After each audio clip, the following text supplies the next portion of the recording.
When we are able, please rise for the Pledge of Allegiance, being led by Trustee Fondainza. I pledge allegiance to the flag of the United States of America and to the republic for which it stands, one nation, under God, indivisible, with liberty and justice for all.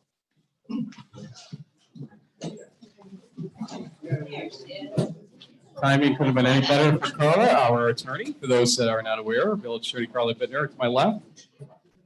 Okay, as she gets settled in, and because we have to do a public hearing, so I'll give her a couple seconds here to relax. I do want to quickly, with the crowd we have here, discuss or give you details to the degree I can on what happened today in front of the high school.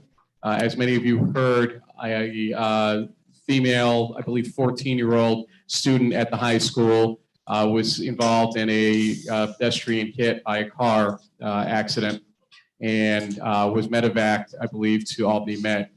Her injuries are not known at this time. Jason, tell me if I'm saying anything that may be false here, but basically it is obviously raising awareness of that corridor. It is technically in the town of Ballston, but I did speak with Eric Connolly, also Superintendent Duca first, just to confirm it was what we had feared. And Supervisor Connolly and I were brainstorming some ideas generally for the short term and for the long term on how to try to make that corridor safer for the students and pedestrians over there. So you'll hear some things probably in the oncoming weeks with respect to that. For now, I did see some correspondence between him and the sheriff's office to get some more presence out there during especially dismissal time to make sure that folks are not speeding to the degree that we know it does happen out there. I'm not sure if that's what causes accident, but it's always good to have a little bit more awareness on a stretch like that that is notoriously a pedestrian haven despite no crosswalks. One other thing I have to add, I've seen a lot of people talk about crosswalks. By law, a crosswalk can only be put in this day and age if there's a sidewalk on both sides of the road with an ADA pad. We've duffed the ADA pads once in a while in the village, but the general view is that you need sidewalk on both sides because the objective is to walk on the sidewalk on both sides and an ADA pad on both sides for the accessibility aspects. So you'll see a lot of people saying that. We can't just do that, and it's a very narrow way over there to get the sidewalk on the other side, but it's something to be looked into, and Supervisor Connolly and I discussed that possibility down the line. Prayers to the family, prayers to the girl who was hit. Obviously, it's a horrible, horrible thing today, and let's just hope that she's okay and that we are able to get a better response out there as to that safety measure in that stretch of road. We have a public hearing for official year change. I will read the notice that was put into the paper, and then we'll go from there. This is entitled Village of Ballston Spa Notice of Public Hearing to Consider Adoption of Local Law. Notice is hereby given pursuant to Section 20 of the Municipal Home Rule Law of the State of New York that a public hearing will be held by the Board of Trustees of the Village of Ballston Spa on Monday, March 27, 2023 at 7:01 p.m. at the Ballston Spa Public Library located at 21 Milton Avenue, Ballston Spa, New York, for the purpose of considering the adoption of Local Law Number 1 of 2023. If adopted, Local Law Number 1 of 2023 would add Article 2, official year, to Chapter 20 to Chapter 45 of the Code of the Village of Ballston Spa, setting the official year to run from 12 o'clock noon on January 1st to 12 o'clock noon on January 1st the following year. Written comments on Local Law Number 1 of 2023 can be submitted to the village clerk up and through the time of the public hearing. A copy of proposed Local Law Number 1 of 2023 can be obtained at the village offices and on the village's website. Signed, Terry O'Connor, Village Clerk, and dated 3/17.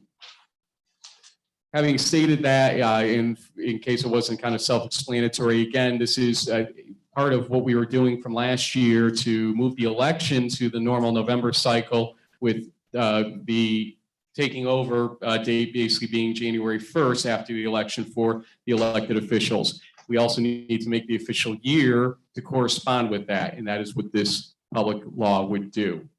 Is there anybody in the House that would like to speak regarding only this local law, proposed local law?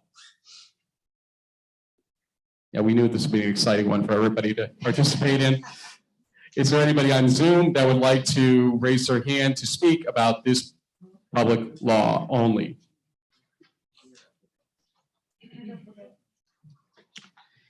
Hearing none, after opening the public hearing at 7:04 p.m., we will close it at 7:06 p.m.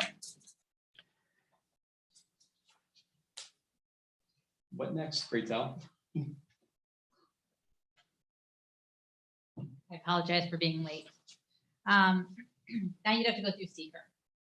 And as you know, seeker, the State Environmental Quality Review Act, requires the board to look at any environmental issues with respect to an action.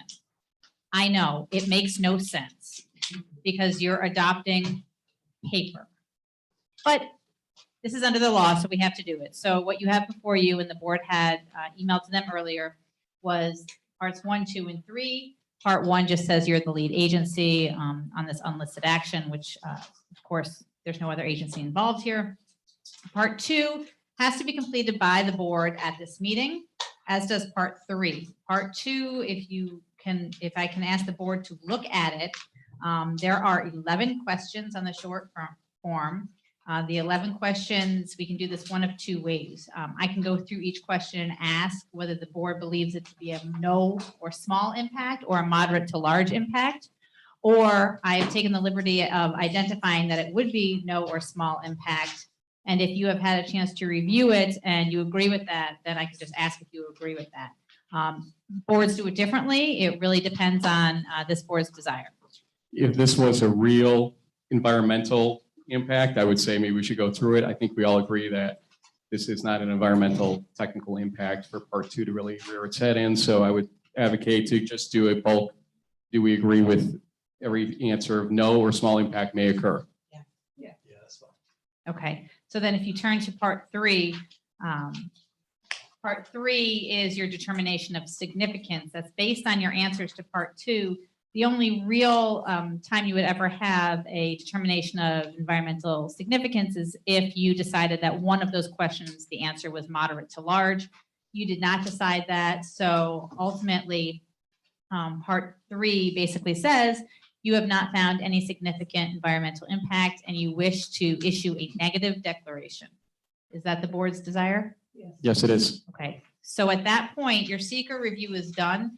The issuance of the negative declaration is contained in the adoption resolution, which you also have before you. So at this point, Mr. Mayor, the next step would be the adoption resolution. By reading the whole darn thing. If you want to. It's not a question of wanting to, trust me.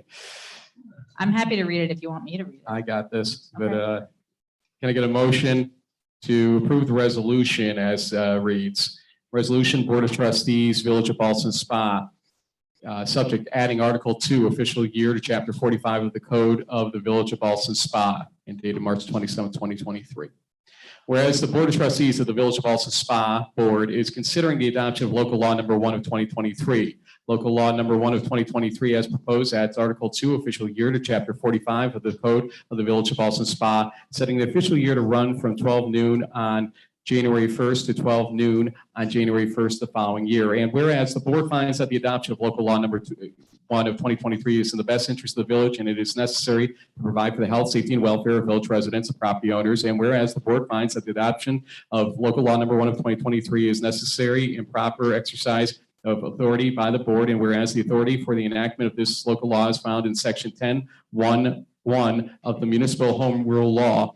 And whereas pursuant to Section 20 of the Municipal Home Rule Law, a public hearing on the proposed adoption of Local Law Number 1 of 2023 was properly noticed in the newspaper and posted and was duly conducted on March 27, 2023 at the Ballston Spa Public Library. Whereas the board considered the public comments made at the public hearing, and whereas the board serving as lead agency for this unlisted action under seeker reviewed a short environmental assessment form and determined that the action does not present any adverse environmental impacts. And whereas after thorough review and deliberation, the board proposes to adopt Local Law Number 1 of 2023. And whereas the attorney for the village has prepared the necessary documents for filing this local law with the Secretary of State, including the text of the law itself. Now and therefore be it resolved that the board adopts and authorizes the following of a negative declaration, and be it further resolved that the board hereby adopts local law number 1 of 2023, which amends the local law, or at least amends the law as stated above, and be it further resolved that the board hereby authorizes the village clerk and the attorney for the village to make such minor modifications to the local law documents as they deem necessary, and thereafter are directed to execute and file the said documents as required by law, and to take all of the necessary action for the promulgation thereof. Trustee Fondainsa. Trustee Cormos, discussion. That was fast. Can I ask one question? Use a microphone, sure. When's the next organizational meeting? I actually sent an email to NICOM to verify today, but the next organizational meeting would be in January. Further discussion. We need a roll call vote. Trustee Baskin. Aye. Trustee Cormos. Aye. Trustee Raymond is absent. Trustee Fondainsa. Aye. Mayor Rossi is aye. Resolution and motion carry. Charlie, can I just clarify, you mean to say we're not having an organizational meeting this April? That's my understanding, yes. But again, I have asked NICOM for their response so that everyone can be satisfied. Are we allowed to opt for an organizational meeting if we feel one is necessary? No, it doesn't work. Does it? No, you can only have one. Okay.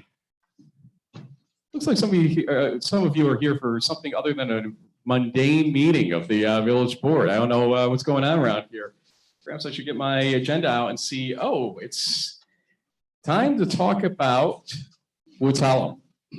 And here's how we're going to do it. Who is, I guess, in the room at least, who is unaware of the terms at this point? We try to publicize them in certain venues this weekend. Who is unaware of the terms with respect to the sale of Woods Hollow from the village of Ballston Spa to the town of Milton? Okay, I do have one hand, so that makes it worth enough to go over the general context of the deal, which is $360,000 purchase price by the town. It was based off appraisal that they had provided.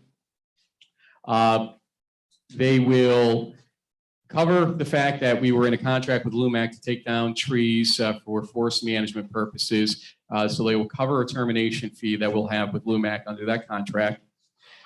They will also provide additional value, which we were scheduled to receive under that contract, by providing 5 years of Colonial Hills plowing, salting, brush removal, and leaf removal. And also they are going to do semi-instant creation of water districts inside the town of Milton. It's been a vexing situation for the village trying to get people on the water system in the town of Milton because of some deficiencies with the paperwork, the districting, et cetera, that's existed out there. And so it costs right now for engineering of $62,500. It was approved last week that they will pursue that, and that's not the only expense that they'll endure with respect to that. And the restrictions were, and this is where things have gotten a little caught in the context, as you may have seen. The intention was a conservation easement with a forever wild approach to it. Whether or not somebody in the municipalities would get a chance at some point later to mining is not what the question was. So there's not going to be exploitation of minerals, let's say, but the question was water. And the village is right now split as to whether the intention was to retain the ability, later on it was discussed with veto power perhaps from Milton, to do exploration for water, drilling, and or production of water somehow in the 130-acre Woods Hollow property.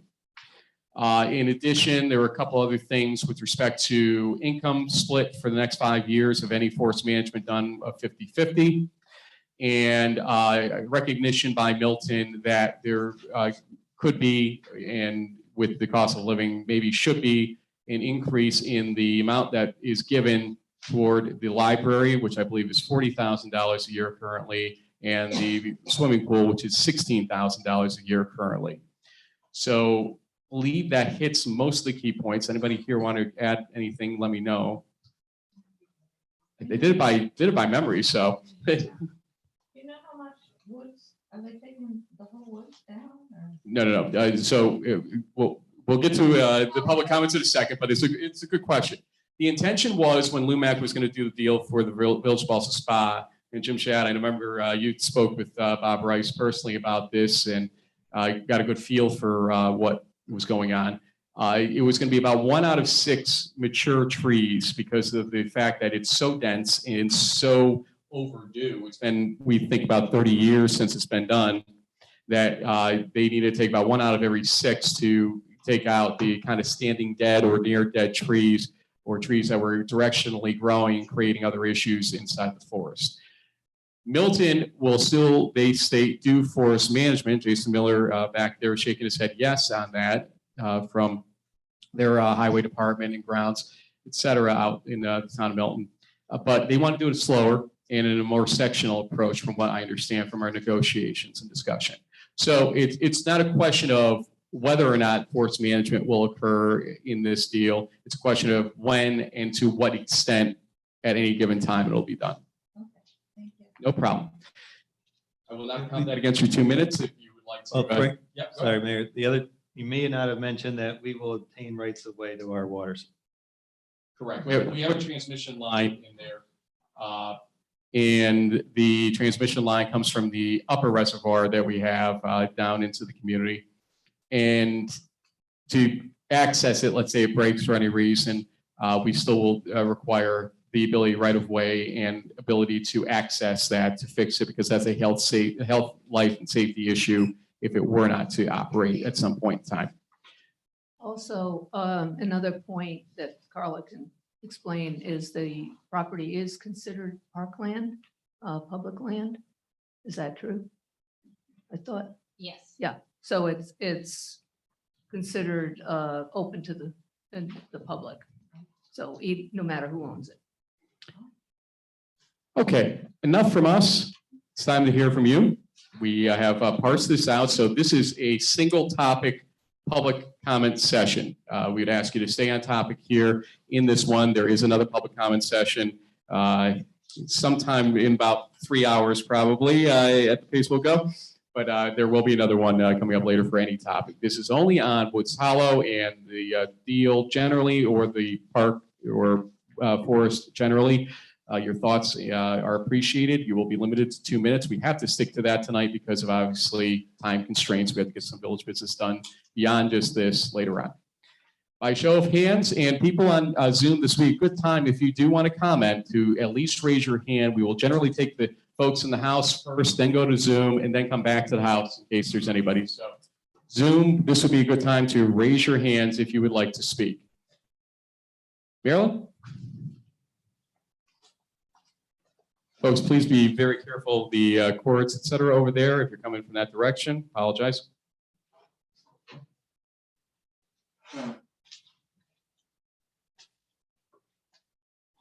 Marilyn Stevenson, 45 West High Street. I find it disappointing that we are commenting on the proposal after all inside parties have agreed to the sale of the property. I spoke last month on Woods Hollow based on scuttlebutt heard on social media. I don't expect that my comments tonight will change the course of action for the sale of the property, but at least you'll know where I stand as a taxpayer. I believe the village should move forward with the forestry contract, remove the dead, dying, and down trees as a minimum, because they create a hazard right now for anybody passively recreating on the village property. The plantation is there because this is watershed property, protecting an abandoned surface water reservoir, but is still protecting the quality of our groundwater, which is the source of the village drinking water. The village must not sell the land to Milton with the water rights on the property. The village must retain the water rights as one of the property rights of the land. If the village needs to maintain their water rights for the future operation of the existing village's water infrastructure, yet to be envisioned, planned, or built, then prior to the sale of the property, please plan a small 1 to 3 acre future building envelope for future water infrastructure and maintenance.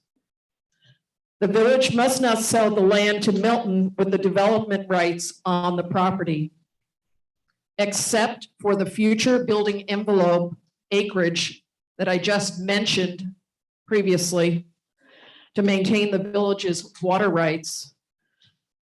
Extinguish those development rights on the property so that no residential, commercial, or other structural development can take place. 15 seconds. 2 minutes is too short a time to hear anybody's feedback this late in the game. And there should have been a meaningful discussion about how to plan to use the property for the taxpayers' benefit. Thank you. Marilyn, one thing I wanted to comment, because I did check into some things from your last comments. This is not on an aquifer. In fact, there were attempts in the 1980s to dig test wells around the middle reservoir, as we call it, the middle reservoir being the one you pointed out. It is not an aquifer. It led to maybe about 100 gallons a minute, which is slow, too slow for municipal water purposes. The upper reservoir is basically floating on water versus this one. And so I did want to check on that because you had mentioned in the last meeting, and Scott Kearns, who is kind of our encyclopedia of water, had verified that that had taken place. Yeah. Having worked in water quality with the Clean Water Act, with the state's non-point source protection program, having worked there, laying that foundation with New York State DEC, I respectfully disagree. You've got every right to. I will trust Scott Kearns and our water, however. Can I just clarify that this is not a done deal? We are close to hopefully final negotiations, but we have not committed to anything. And so your comments are meaningful tonight. Yes, sir. Just be careful around those wires and you're all good. I'm actually considering popping that over the other side of the room, actually, the presentation. My name is Tim Bantham, and I'm a resident of 32 First Tree Lane. There you go. Ballston Spa. Thanks, Tim. Sorry about that. Sorry, the town of Milton. I have attended the town board meeting as well and spoke on this topic. I appreciate the opportunity to come before the village board this evening and talk about this as well. I've resided in close proximity to Woods Hollow Nature Preserve for the past 27 years. Throughout this time, this wonderful public property has been a key part of why I love living in the community. It's the place I go to walk my dog. It's the place I go to take a quick spin on my mountain bike. It's more importantly, it's a place I go to clear my head when I need to. To my view, the property hasn't received much attention until recently when it became public that there was a plan to complete a significant tree removal process as part of a broader forestry plan. And also it became clear at that time that there was discussions underway to transfer ownership from the village to the town of Milton. Regardless of ownership, it's important to me that the property remain undeveloped and protected to ensure that there are not plans for future commercial development of any kind. It is also important to me that if it has been determined by experts that a forestry plan will promote sustainability of the overall ecosystem on the property, I would like that plan to continue to move forward regardless of who owns the property. Although I don't expect answers to the following questions, and I know Frank, you touched on some of these things initially, I just wanted these questions in my mind to be part of the public record. Why is this sale being proposed now? What is the stated cost of the parcel of the land? Who will pay for it? And lastly, who will benefit from the sale of the land and how will they do so? Thank you.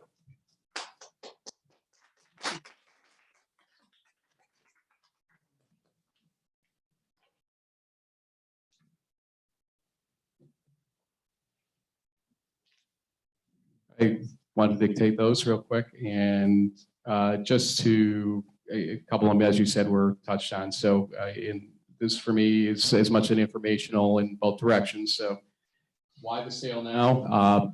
Basically because hearing that Milton was dissatisfied with the idea that they're maintaining it without any say in the land. We had to look at what was going to happen with respect to us having to maintain it. And we've done some financial assessments. Mo's Mowing, who has been our contract for mowing, et cetera, throughout the village, had given us a price just for the external piece of the park and the Veterans Park area, the corner, of about $9,500, and then stated as a warning that that does not include regular trail maintenance and removal of large trees. So Sean Mulvaney's estimate to me was you're probably looking at closer to $20,000 a year because we will not be handling this internally with DPW, or we'd have to hire somebody else from DPW basically to do this. So it will have a cost in that respect. And cost of the parcel, $360. The who pays? The town of Milton, I believe they also got a county $50,000 open space grant money injection in this. There are other payments they'd have to make for termination fee to LUMAC, and that's between them and LUMAC. Ultimately, we'll get money handed over to LUMAC in that portion of the agreement. And who benefits and how they do so? I hope all of us, with the knowledge and assurance that Woods Hollow will remain a nature preserve with the ability to use it as humans, but without an intrusion beyond passive activity. That's my take on that. Go ahead, Ben. Well, I just want to say, we did hear from Scott Austrian, the superintendent, that he estimates they spend about $10,000 a year or so on Woods Hollow maintenance. Okay. Next. Yes. I'd like to just stand here. My name is Kip Stovall. I live at 53 Skylark Drive. I also live in the town of Milton. I walk the nature preserve every day for years, an hour to an hour and a half. I love the nature preserve just like this gentleman here. Nobody cared about this preserve for years. The pump house is literally falling into the pond. The benches have fallen over. The signs have fallen over. A lot of the trees that are marked, because I spoke to the gentleman marking them, they're alive hardwood trees to pay for the dead ones that they're taking down. My town of Milton, I've seen them come in there. The only thing they do cut the grass by the little Veterans Park that they put there. They plow, and they only take down the trees on the main artery, the really wide trails. They don't remove the trees. They just cut them down and they throw them into the woods. It's been a wreck up there for years. I don't know why nobody cared about it before. But now that there's a lot of money in the tree removal, all of a sudden, it seems to me there's this great interest in the property. And it concerns me that there's been garbage nobody cared about taking care of any of it. And now our towns, I hope they keep it the way it is and they improve on it. I don't know why it's never been improved on. The bricks are falling in the pond. There used to be a floating dock years ago. It just literally fell into the pond. So I hope the sale doesn't go through and you just remove the trees sections by sections and just improve on it and leave it the way it is. Because anything that gets put into it, homeless people go into it. If you build gazebos, they're going to sleep in there at night. When the fish concerts are in town, that's where they go. So that's my request. And I'm sorry that we're even talking about it because I just feel it's going to get ruined no matter what happens to it. Because now everybody seems interested in it for the tree removal money. Thank you.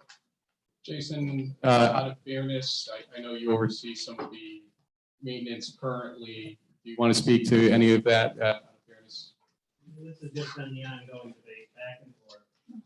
To answer her question, the town of Milton has been performing that. The reason it doesn't get to the next level is why? It's gotten to a point where there needs to be an investment, both the finances and of manpower. So if the town is going to take that next step, they'd like to own it. If the village wants to continue to own it, take the next step. Okay, thank you. Jason Miller, again, was the speaker there for record later. Anybody else in the room? Yes. I guess I just have a question. My Sure. name is Lisa Wachowski. I live at 7 Carriage Way, which is one house away from the nature preserve. What is the discussion? We use the term passive nature park. When we as well built our house 27 years ago, we were told that it would be forever wild. So we use the term passive nature park.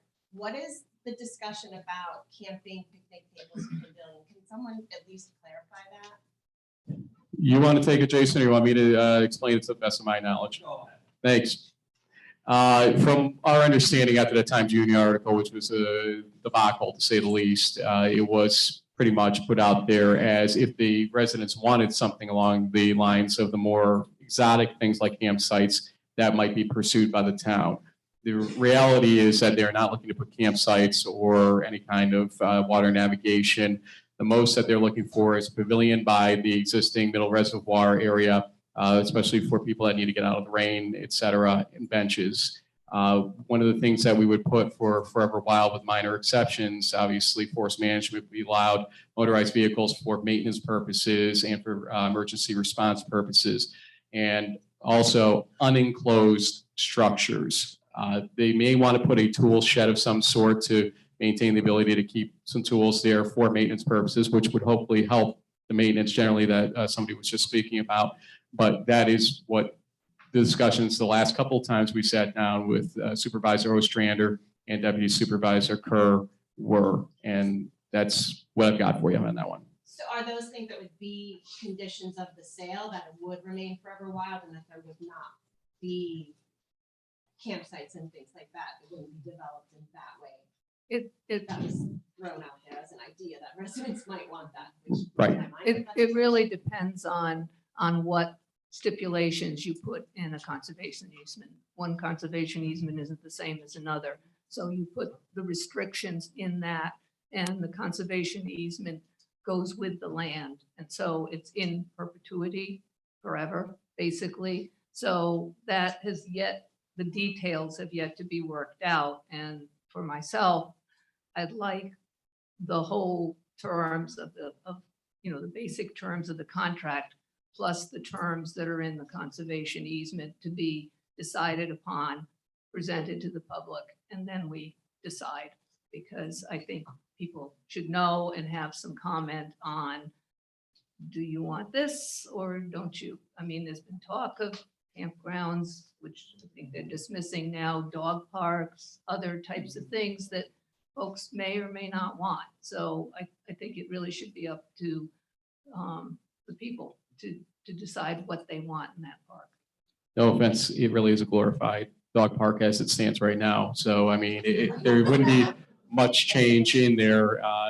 The couple times I've gone through there recently, it's nothing but. But that's great. That's the prerogative of those that live around it. Terrific. But Liz, are you saying that you would approve a non-binding term sheet that allowed for the creation of a contract to be reviewed by the board, et cetera, at a later time? I guess is my question to you when you say that. Probably not tonight, because I'm still want to hear from the public and process that. Public, go ahead.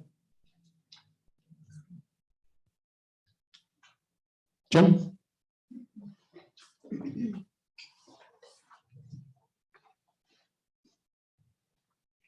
Hello, I'd like to introduce myself. My name's Jim Shad. I've been a resident of the village for about 33 years now.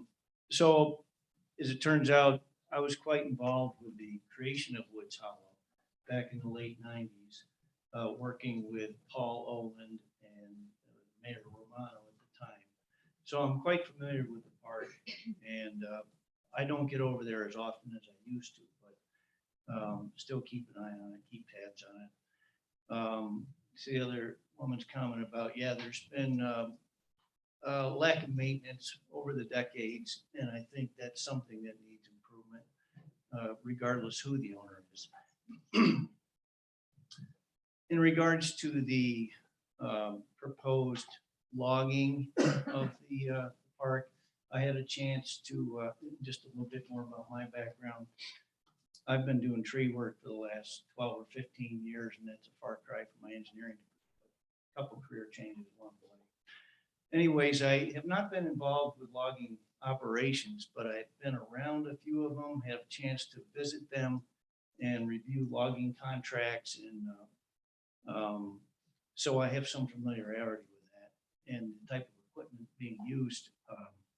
So I had a fairly in-depth conversation with Bob Rice of Lumac, who would be the managing forester for that harvest.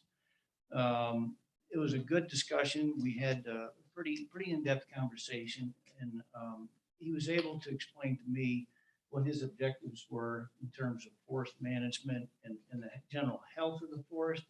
And I totally agree with it. It's something that is a tree. When I talk to my customers, tree customers about trees, I say, if you want good trees, don't spare the axe. They need room around them to develop. And a lot of that forest over there is not indigenous. It was a planted forest. It's not, the forest, the health of the forest would benefit from periodic forest management harvests like these. Whether it's done all at once or if town of Milton takes over and they decide to space it out, I don't think that's important. I think it's important that it gets done. I think it's important that the deferred maintenance is the polite thing to say. Particularly the pump house, I've watched the thing fall apart for years. Anyways, that does need help. With regards to easements and whatnot, I don't know if it would benefit to look at some of the land classifications. 15 seconds. Excuse me? 15 seconds. Okay, New York State has certain land classifications that describe what structures or what's permissible in terms of man's interference. I am not in favor of any structures, particularly any roof structures or sheds. It's like, don't need it. Place isn't that big. If you got to bring tools there, it's easy enough to get them there. I think any future structures would become attractive nuisances and would become another problem to maintain, and it wouldn't pay off. So those are my thoughts. Thanks, Jim.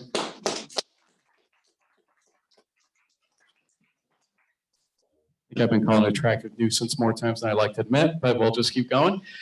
Who else we have in the house? I see at least one hand on Zoom. We'll go over to there at this point. Mr. Lewis. Keith, go ahead, unmute. Keith Lewis, 3080 High Street. First off, I think it's important that we use the proper vocabulary, and calling it Forever Wild is not accurate. It's a little bit like calling all vegetables organic. You can't put up a permanent structure on Forever Wild. You can't put in a road. There's a lot of things that you can't do in New York State. So I think it's important for us to use the right verbiage. This is parkland with certain protections, but it's open to certain types of development.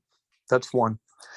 Two, I wasn't aware that the village was in need of liquidating assets, but I think if we are liquidating assets, that we need to make sure that we do it in a responsible way, like anyone would when they're liquidating something. You get 3 estimates, you figure out what's reasonable. You don't necessarily turn it over to the buyer and say, hey, figure out how much it's worth and let me know. Also, I've heard the people there, and I've talked to people at Woods Hollow. I can't seem to find where the money is being spent for upkeep. I was told the garbage is taken when it becomes overpiled at the road. I was told when branches fall across a path and there's enough calls that someone will go out, but I wasn't aware of any permanent upkeep that is being done on a regular basis, scheduled upkeep, nor am I aware of any any reimbursement or receipts to show that. And I think, Frank, when you use numbers, the great thing about them, they are concrete, they're factual. So if you're going to say it's going to cost this amount of money, you need to put that in. If it's cost that amount of money, Milton needs to show us how much it's cost. Otherwise, we're in a fear situation and we're making a decision in fear, which is never a good way to go into a contract. Thank you. Thank you. One note, it is a piece of land that's owned by a municipality. As such, it is not exactly easy or marketable to approach any other potential buyer with it because it has to be for ease of purchase, municipality to municipality. We did go to the DEC to see if they would have an interest in possibly purchasing the property, and the answer was no. And so we are left essentially with one prospective buyer, known as the town of Milton, if we want to go in that direction and don't want to pay for maintaining it ourselves. Just a note on that as we learn through the process of this. I see Zoom is no hands. Anybody else here? I see a hand back there. Hi, Michelle Judah, 34 Van Tassel Lane, from the town of Milton. I just want to say that I really appreciated how things started with the village when you were talking about this initially. It was really about maintaining the health and preserving that for the future and thinking of generations to come. The forestry plan, I did a little bit of research about that. I appreciate this gentleman's comments on it. It made a lot of sense to me. It seems dangerous in there. There's a lot of trees falling. You talked about that yourself, Mary Rossi. It's dangerous. Somebody could get hurt on that property. And what's happened, and everyone here is confused, whether we're from the village or from the town, as to why has all this happened? Why is it happening so fast? And why haven't people been able to speak, not about the terms of the contract, but about what they want to have happen to a beloved resource that we all appreciate and enjoy.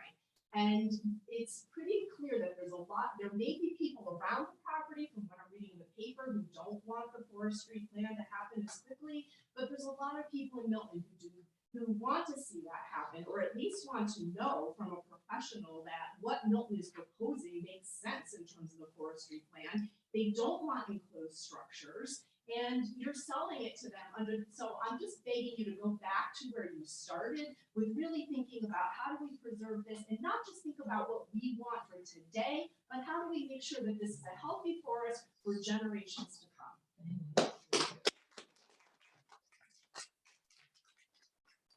Michelle, I agree with you completely on that thought, and just to kind of fill in the gaps on that. The prospect of having to maintain it the way it should be maintained by the village and doing the math and the assessment, and you may have seen the calculation in my post this weekend, using a 30-year analysis, let's say, would be you'd get a yield of revenue right now because it's the first and 30-year type of approach. And then in 10 years, you would get not nearly as much because there won't be as many trees to cut, presumably, because we're doing a lot of the work now. And then in 10 years from then, same thing.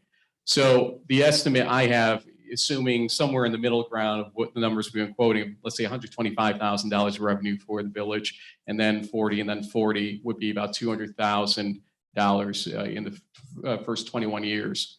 If it does cost about $20,000 in today's dollars to maintain the forest, then you're looking at $600,000 over those 30 years. Against $200,000 to $250,000, the village would be putting out about $300,000 to $350,000 most likely to maintain it over 30 years in today's dollars. And that's a concern. Also, the thing that really did concern me, honest and truly, is to hear that there really aren't protections to the degree that there should be currently on the land. And hearing things like, let's go develop water, let's go possibly drill water. And in 5 years, who knows who's going to be in charge in Milton and in Ballston Spa. And to allow that hanging out there for people to possibly change the trajectory of that and to go drill for water and maybe find enough water to go ahead and develop, I think is a travesty, because the guarantee we're trying to make to the folks, especially around that area and those that love the forest that may not live in that area, is that it's going to be protected fully we abandoned water production there when Jim, basically you got things going there in the 90s. We tried it in the 80s. We tried the test wells. They did not develop. And so basically we said, the heck with it. We're going to make it into a nature preserve, work with Milton in that respect. But we didn't necessarily put all the protections necessary in there to ensure that it was fully safe. This sale would at least help us to ensure finally the correct restrictions are there and the 130 acres of Woods Hollow remain forever wild with the natural restrictions that we've talked about once and for all. If I could comment as to the, maybe it should be $20,000 a year to do the right job to keep that property. The village currently has a total budget of over 6 million. So, and spends more than 20,000 on certain things that are basically discretionary. It's up to you. Do you think it's worth it to maintain that property? So that, no, we're not going to make money, and we may over time won't lose money on it, but we lose money on a lot of things in this village. So on that issue, I think it's really up to the taxpayers. Is it worth keeping? Is it worth maintaining? I mean, I think there are volunteer groups that get involved in maintaining, forests and trails and stuff, and we could tap into some of those. We have a good volunteer base in this community. Basically, just want to say that. Absolutely. So I really love that forest, like everyone here. And when we looked at costs, I was concerned. We some people pulled numbers from maybe similar sort of properties, and it just wasn't equivalent. And Frank knows the numbers better than I do. I'm not a numbers person, but the thing that I think, at least when I think about a possible sale, is that Milton has something that we don't have. They have a fund for any time there's a development, and they I forget the name of it. I apologize, but Open space. yeah, fund. thank you. Yeah. Whenever there's a development, funds usually go in there, and Milton has a little bit more leverage to be able to invest in something like Woods Hollow. And I get it, when they weren't in charge of it, when it wasn't their property, they're not going to use their taxpayer dollars necessarily to invest in that. So I think there's an opportunity there. At least that's how I'm looking at it. Maybe there's just disagreement about what should go there, but I think overall most people are looking at, minimal anything. I don't want drilling in there for water personally. I think that would be disruptive. I'm not sure whether open pavilion is right or wrong. That's something I think more of a community should discuss.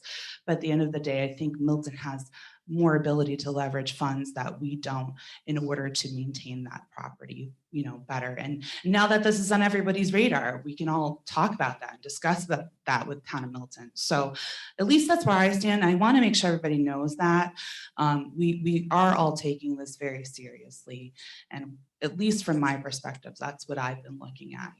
It's something that my mom and I went walking there and I got very lost. I'm just not good at, trails and whatnot, but I know many people love it. I have friends that use it all the time. And yes, there's lots of dogs, which is lovely because dogs are wonderful. But I'm eager to hear more from the public if there's any more, but I just wanted to say that. Gina. I'm not here to speak. I'm just here to tell you I'm receiving several texts that when people aren't going up to the microphone, the people on Zoom can't hear. Gotcha. And Jen, if you could turn knob number 2 when they do that, maybe not that, but the back thing there. That one. When they do that, because we have a microphone right there that'll pick them up, but we won't do that until somebody actually is speaking off camera. Okay, is there anybody else that would like to speak to it? Christine, I think that's.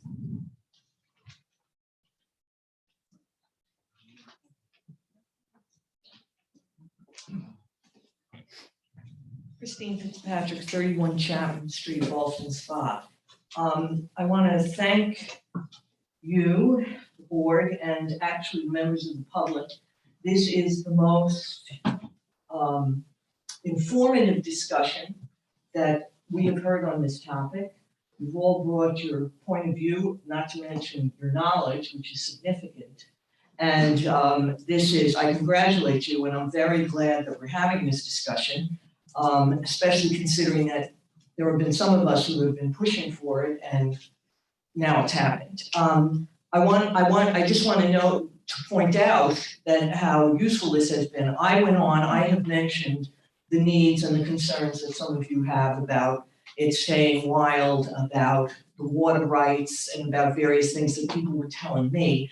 And I went to look for information on the Town of Milton website, and I have, there's very little except there's a congratulatory note that the town writes to itself and the county board of supervisors in the village for coming together to talk about this. But there's precious little other information.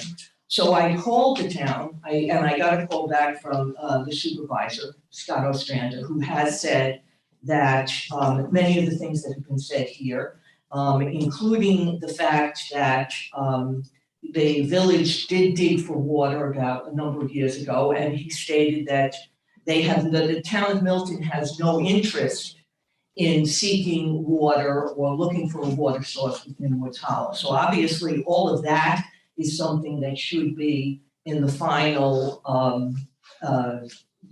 contract or papers or negotiation that happens.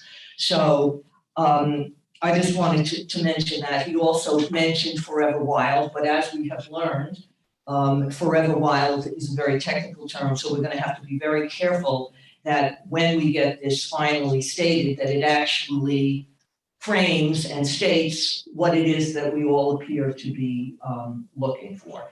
And also, in terms of information, I was very, pleased that Supervisor Ostrander called me back, but a lot of this information, and I've said this before, and I'm sure it's annoying people, and I really don't care, that a lot of this information is on Facebook. Right. And there are people who don't use Facebook. Right. And yet they have a constitutional right to be informed. So I would suggest that maybe if we're going, a lot of these details, including some of these costs which you have, stated, it would be very nice to see those things in writing, the expenses to the village and the costs, see those expenses in writing on a official village website or publication. Thank you very much.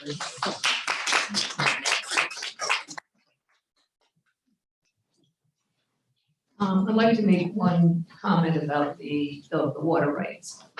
That was something that we presented early on and we thought we had agreement on. Having water rights to a property means that you can access that resource.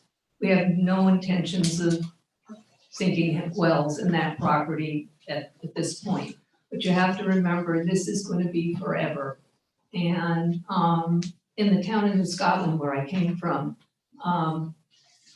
we as residents paid 2 times more than the town of Bethlehem, who we bought water from.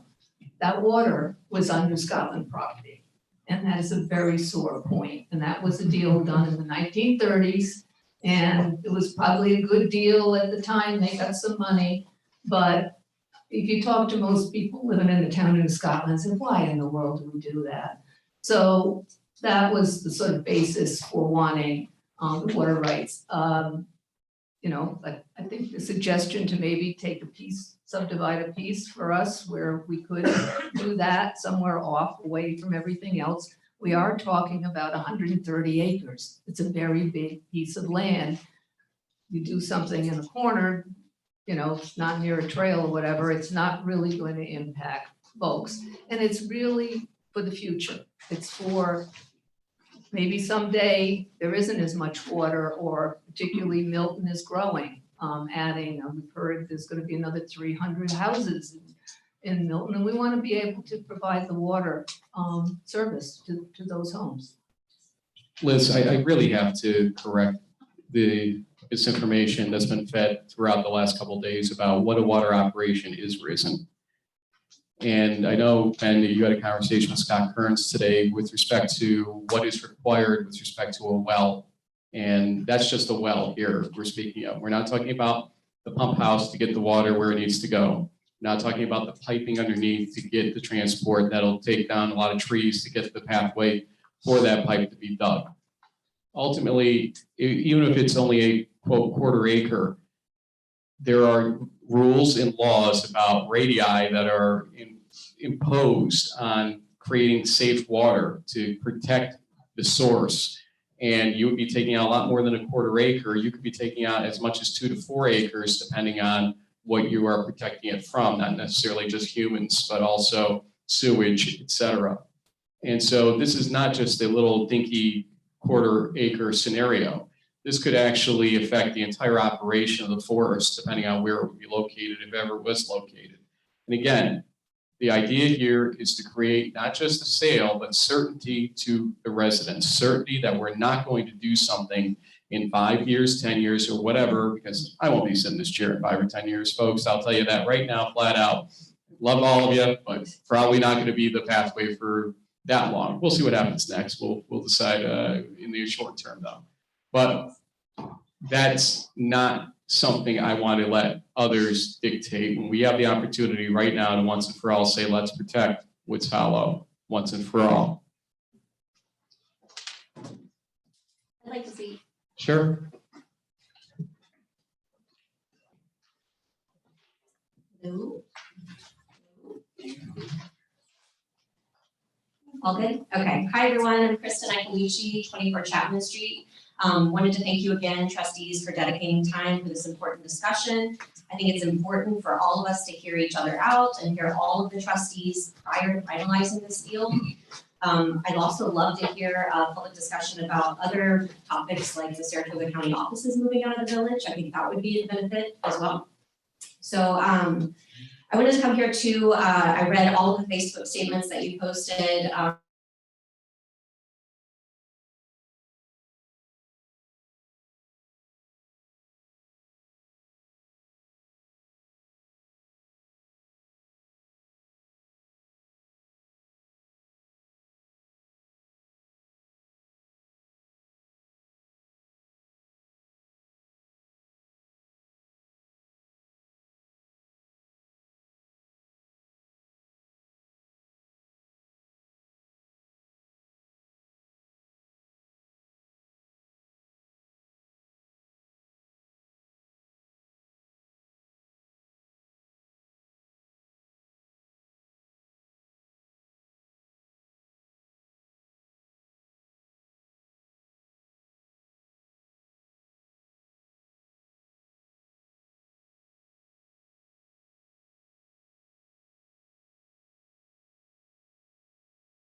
Testing, testing. Can you hear me? Yes. Okay. All right, thanks. I think this is a again, the final water rights question, I'm not crazy about in terms of where we are now, but and in general, I think this is a decent, overall a decent project for the village to pursue. There are a lot of questions. I don't think it's a great deal for the village. The appraisals have been inconsistent. We have not done our own appraisal, which is unfortunate. The appraisal started at $610,000, including the fact that this is going to be nature preserve, and then it got slashed unexplainedly to 360, and that's where we are now. So it's still a significant piece of money, and we don't have any other buyers. So who's to say that we would ever get 610? But it puts that number in context. We are, if we sell, Milton has said that they will refuse to buy this if we log the timber as Lumac has suggested we do. So we are forfeiting that income of over $100,000 to do this sale. So I'm aware of that piece. And I'm also aware that Milton is trying to compensate somewhat for that by helping with maintenance of the streets in Colonial Hills and moving forward with water districts, which they want to do on their own, but they are being responsive to our desire as well to do that quickly. They are given the conservation easement on property. They are agreeing. One of the things we said early on was we don't want to sell you this property and then you go into the water business and use that property that way and basically compete with us. And they agreed with that. They have no interest in drilling for water themselves, and that is in the contract. We also said if they do any lumber sales over the next 5 years, as Frank said, we'll split 50-50 the income. So that compensates a little bit for giving up the $150 or something thousand now, but there may be no income because they're doing it in a way that is not sort of efficient in terms of generating income. But hopefully they're saying we'll protect the forest more. I believe their concerns about forest integrity are sincere, that they are worried about the plan for logging and that it may damage the forest more than they want it to be damaged. I'm not a timber guy. I talked to Bob Rice as well. He seemed pretty straightforward, but I don't know, the reality of what it'll look like afterwards and how extensive, if it's more than what's necessary to keep it healthy. The big sticking point on our end, and it is the water rights for us.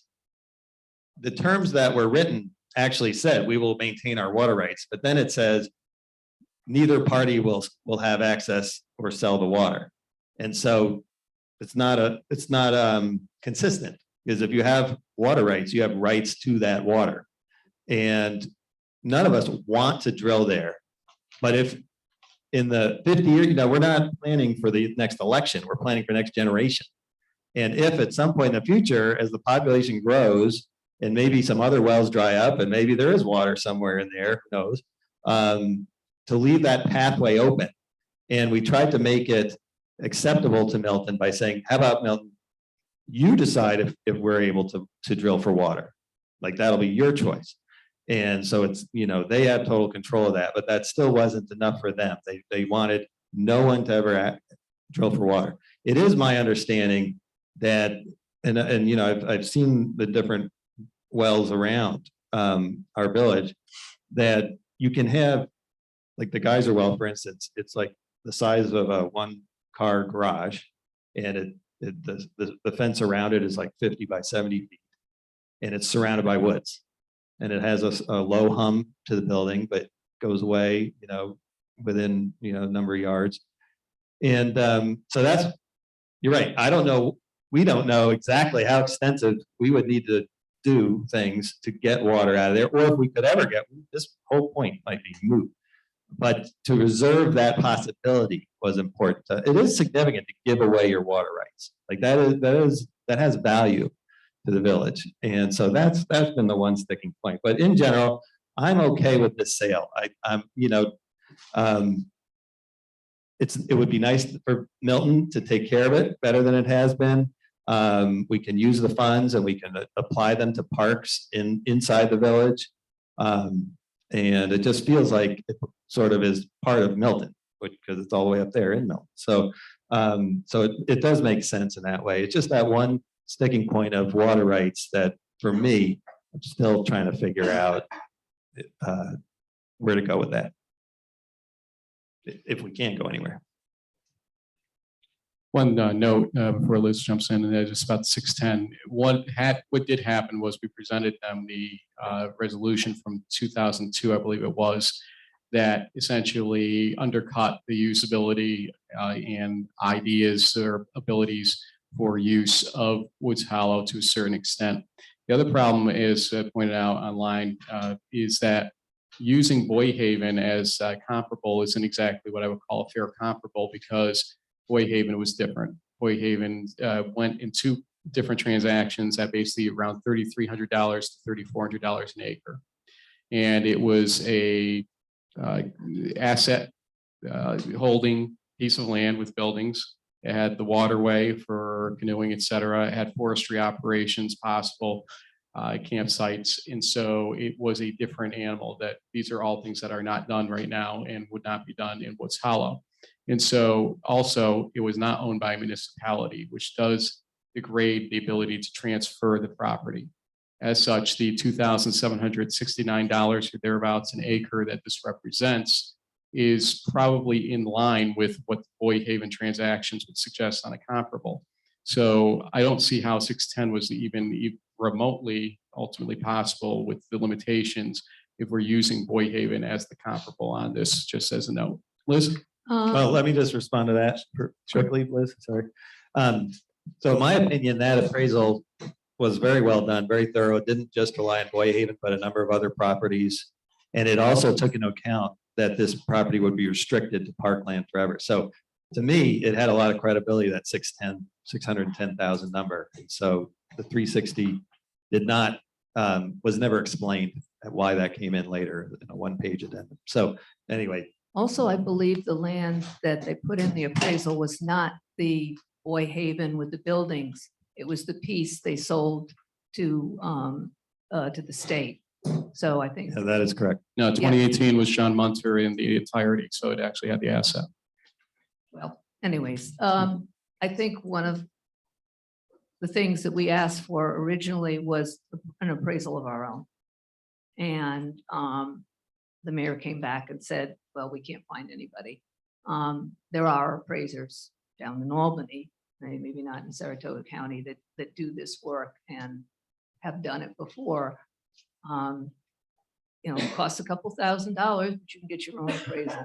I don't know if it's too late now to look at that, but I really, as far as what's my feelings, I'm really on the fence, because I've spent 40 years in real estate, commercial real estate, and I know the value of land. It's not commercial. Commercial real estate is, the commercial real estate agents deals with large pieces of property versus a residential real estate agent who sells homes. That's the definition. I'm not talking commercial property per se. It can be industrial, it can be healthcare, it can be anything, including open land. So that's where I come from. But if the residents of Ballston Spa say sell, I say sell it, but be very careful. We need to be very careful. What are those terms in the conservation easement? We haven't worked that out with Milton yet. And what is your opinion on keeping the water rights?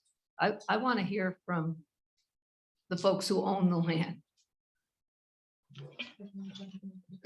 Just 1 second, I just want to correct one thing. The mayor didn't say he couldn't find one. He said it would cost a few $1,000s to get one, and he didn't have authorization to spend a few $1,000s for such an appraisal.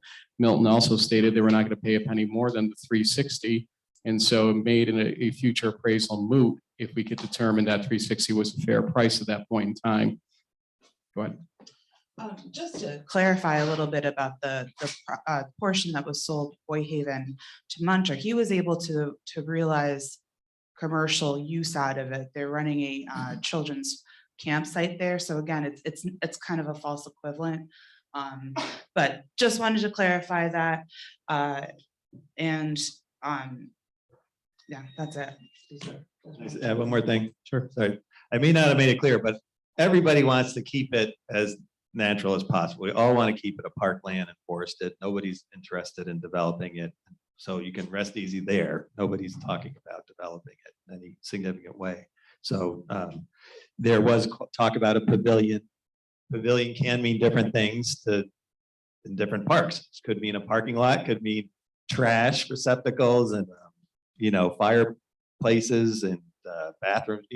But I talked to Mr. Ostrander today, and he said, no, we're just thinking about like some covering for where people who fish can go take cover or something, nothing more than a covering. So at this point, it sounds like they are not talking about significant development in that park either. And that's certainly our priority, is to keep it the way it is.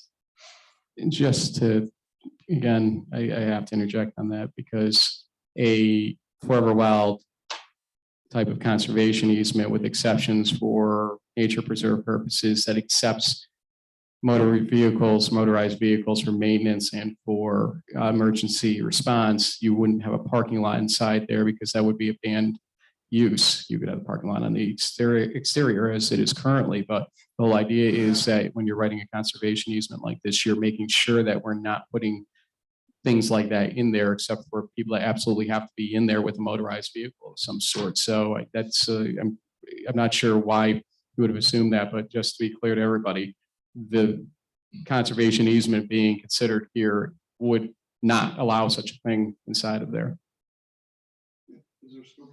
You know what?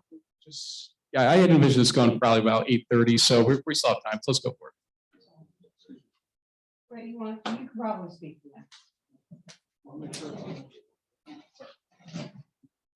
Just bend that microphone down a little bit. Ray, in front of you right now. Ray Allen, 16 Number Avenue.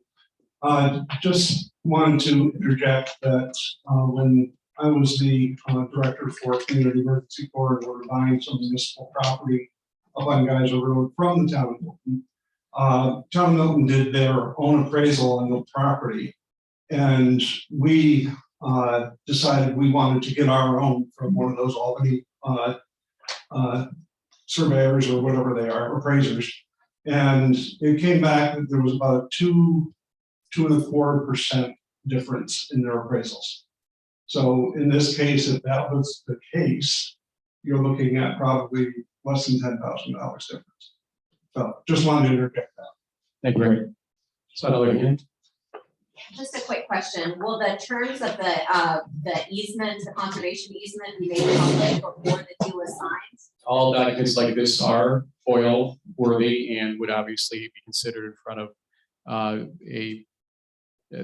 the public once they're out of executive session, because obviously it's still a negotiation of that part on specific terms, but usually those are being handled by the attorneys anyway. When you set up the term sheet or a letter of intent to essentially give the general ideas, the attorneys will go write a contract, and the documents that will be included in the contract, usually you'll put a form deed in a contract like that. I shouldn't be saying this to the attorney sitting to my left. She's probably about to hit me.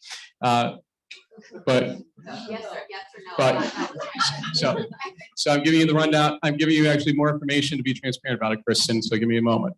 So at that point, once we're ready with the contract, it goes in front of everybody publicly and at the board level to vote on and consider. Here. Okay. So yes, yeah. Okay. I wanted you to understand that you're not going to see every piece of, as Christine used to say, the sausage getting made. You'll get to see basically what the end results from the attorneys and any feedback we give at that point. Oh, we didn't say that or change that.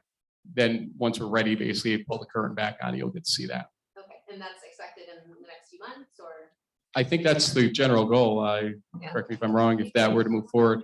I think before we even sign a letter of intent, which isn't binding, but still gives an indication that you're going forward, that we should put the basic terms, including those which would be in the conservation easement, what we've agreed is allowed and not allowed out for public, as was suggested, to put it on the website as well as on the mayor's Facebook page, put it on mine.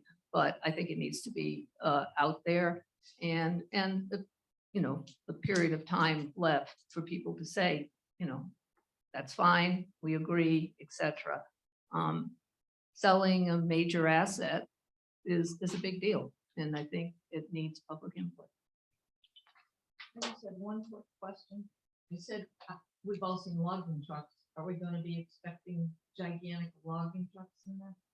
You would usually see those logging trucks on the outside. Jim, correct me if I'm wrong. They would be using other tools to get the logs, skidders, et cetera, out to the logging trucks themselves. Is that not correct? Right, but you would not, you'd have other equipment in the park bringing the They're not going logs. to go into the park. Excuse me? The big trucks aren't going to go into the park. No, but there would be other big equipment, Yeah. okay, big tires and things. So if I may comment, John, make sure his volume's up for that. Go ahead. Or she just turned you up on this. Go ahead. okay, so just to be honest, from my observation, there's no such thing as a neat and clean logging operation. To the untrained eye, that would appear so. However, in conversation with Bob, he also pointed out that, there's going to be some disturbance of the soil from the tires and stuff. And actually, that's long-term. There'll be a short-term appearance degradation, but in a few years, that disappears and things look better. And even the tires, making ruts and stirring up the ground, they're actually putting organic nutrients into the ground. Think of a rototiller in your garden. Yeah. So although it may not look pretty initially, long term, it's probably helping. So we would want to make sure that there was some cleanup afterwards, so there's always going to be that trade-off, short term. In the LUMAC contract, there is the clause that they will restore the trails, et cetera, any disturbance they make. So that's in the contract. Jason, can you come forward for a second? LUMAC will clean up, that's in your contract? Not sure on that. Raise that so you can. Heard a lot of, we don't want it changed, we don't want this. If the town of Milton acquires the property, it will basically remain unchanged. It will be cleaned up, maintained, and improved. I think this board needs to explain a little better what logging will do to it. You're absolutely right, but it's going to be a long time. It's going to look very different for at least 10 years, wide open. Take that into consideration. That makes me sad because all the animals that live in there are going to be displaced. It's going to be a long time. That's the truth. One thing, Jason, before you go too far, actually, you've been part of the negotiations. My understanding, correct me if I'm wrong, is that the only real hang up in terms of restrictions is the water drilling / production issue. Is that not your awareness of it? Come on down. Here I am. Just digging. I was under the impression we kind of ironed all that out. Apparently something happened since Trustee Baskin, yourself, and we had a meeting. So that part, I'm not a board member, I don't make decisions.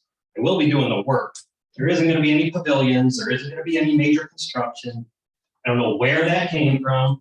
It's not going to happen. It's going to basically remain unchanged. However, if we put it off, have you guys spoke with LUMAC or when they will be logging?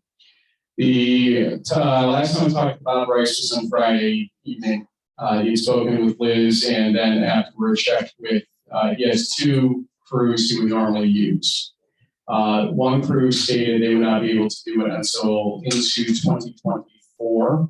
The other crew he believes to be in the same boat. And the problem that creates is that because it's also spot, that probably would be creating the chaos in the deal, is that he views it as we would have to pay the termination fee for now, and then we'll talk about later later in terms of actually going through within a later date. So at this point, it is Lumac's position that it will cost the village of Ballston spot the money if we do not do the compensation determination the way that was in the deal. That was as of Friday night from Bob. That's interesting, because that's not exactly what I heard from Bob Rice. He said that he could do it in the fall, that one of the crews could do it in the fall. The problem is that the Lumac contract has an August 30th end date, which actually is not the contract that we approved here, which had an end date of December 2024. It's interesting That is because the not, town. time out. I do have to correct you. That is not accurate. And you have been shown the contract was approved, that it was executed. It is August 2023. I'm not sure where December 2024 came from. That is not true. You called him and asked him, and he told you, and Carla has told you, our attorney said that's not accurate. It's in the attachment to the minutes. And there was going to be a revision to the contract between Carla and them and reviewed. And that's how you saw a template basically of a contract. We saw a contract that we approved that had one day changes to the final contract. There were actually no changes except calling one party, the village, et cetera. And then there were some termination clauses that were added. But the contract that we saw and approved had a longer termination date. And I'm not sure where it happened, but the signed contract was different. And we gave our authority for minor changes, and I don't consider that to be a minor change. Well, this is a contract signed, so not sure how you figure yourself out of that one from a legal perspective if he's going to enforce. But as I said, after talking with you, you did speak to one of the two crews who used, and they are not the one that you thought might be more sooner available, and they weren't. And so we get into a little bit of a trouble in that one, and I don't know how that would go legally. I'm not going to play lawyer on this. I'll just tell you that that was the conversation. That's fine. We've had good conversations. We've been working back and forth. It's interesting though, a week ago Friday, Bob actually said to us, the plan was to start within a couple weeks. So the town of Milton has been they've been trying to get this going, trying to avoid that.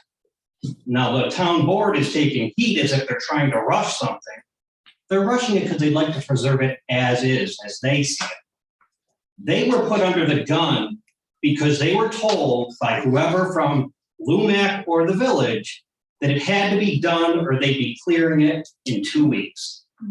So as you're taking and going after the town of Milton, the information they were told, 2 weeks, they'd start logging it. The town of Milton would like to keep it as is. Improvements and clean it up. Excuse me, sir. What is your capacity with the town of Milton? I am the deputy highway superintendent. Okay, thank you. Also, the notice that Milton put out said that they received, and the mayor talked about it, money from a grant.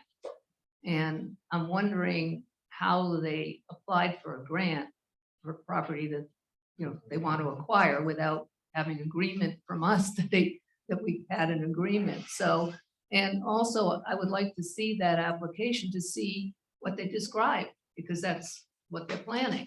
So I would assume, Liz, that the county would give a grant based on the preservation of land that they were purchasing with the idea that you're preserving the land as a new open space with certain limitations in it. I would like to see that application to see what's in it, because that they laid out for the county what they were going to do to preserve open space. So if they've changed their plans, then let us know. But I was a little taken aback to find out they went out for this grant without informing us. Maybe you knew, but I didn't. I would say more power to them. Could get some of the county money. Well, I'm getting a couple of different stories here, because he's saying that they're gonna clear the land. So let me, I got cut off. I got cut off here for a second. First off, let me just explain what Jason was talking about. Was a couple of weeks ago, it was in fact, yes, a couple of weeks away, because they were ready. They had their contractor call, said we're ready to come up to Milton now. And we basically said, well, funny things happening right now, and we're kind of in this weird position. So the obvious answer for him was, we don't know what to do here, so contractor, go take another job. They've got to make money. He's got to save his reputation with his subcontractors. Can't blame him on that, to be honest with you. But we had the opportunity to have the work done and have now failed to do that. There's an ongoing debate constantly about what level of clearing it is or isn't. Jason's belief is it's pretty deep. Mine is it's not that deep, but there will be noticeability, no doubt about that. Obviously, you take one out of 6 trees down, it will do something. And the question is it worth the change in landscape to essentially do what you need to do to continue the vitality of the forest, the growth of the forest, et cetera. Differing opinions on stuff like that. But if the town of Milton is the party that is interested in being the maintainer, the town of Milton should make that decision at the end of the day in my book. And that's why we kind of took our deep breath here and said, okay, what say you, Milton? How do you want to handle this? They have negotiated in earnest quickly to try to resolve that issue with LUMAC so that we could get out from under that and have some more certainty for LUMAC as well. And so now we sit in this kind of position where we're kind of 1 foot in, 1 foot out of the situation without much argument as to what happens here or why we ended up in this position in the first place.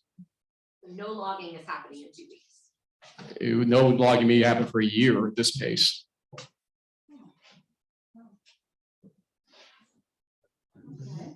Yeah, I mean, that just wasn't clear. So, thank you for That said, if we face a termination fee, we're going to have to log to make up that fee. And the termination fee is the end of August. The contract, yeah.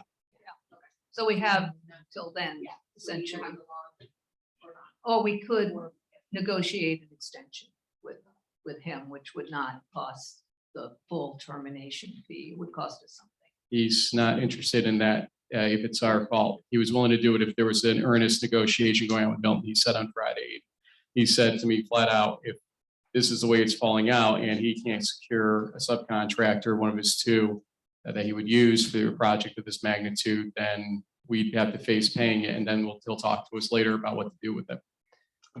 So How much is the termination fee? Is that known? it is, according to Milton's discussions with him, 75,000, I'm kidding. because that is what his expectation with the amount of trees would be in the forest for what he would make. It's a no-brainer then. You gotta go through with it.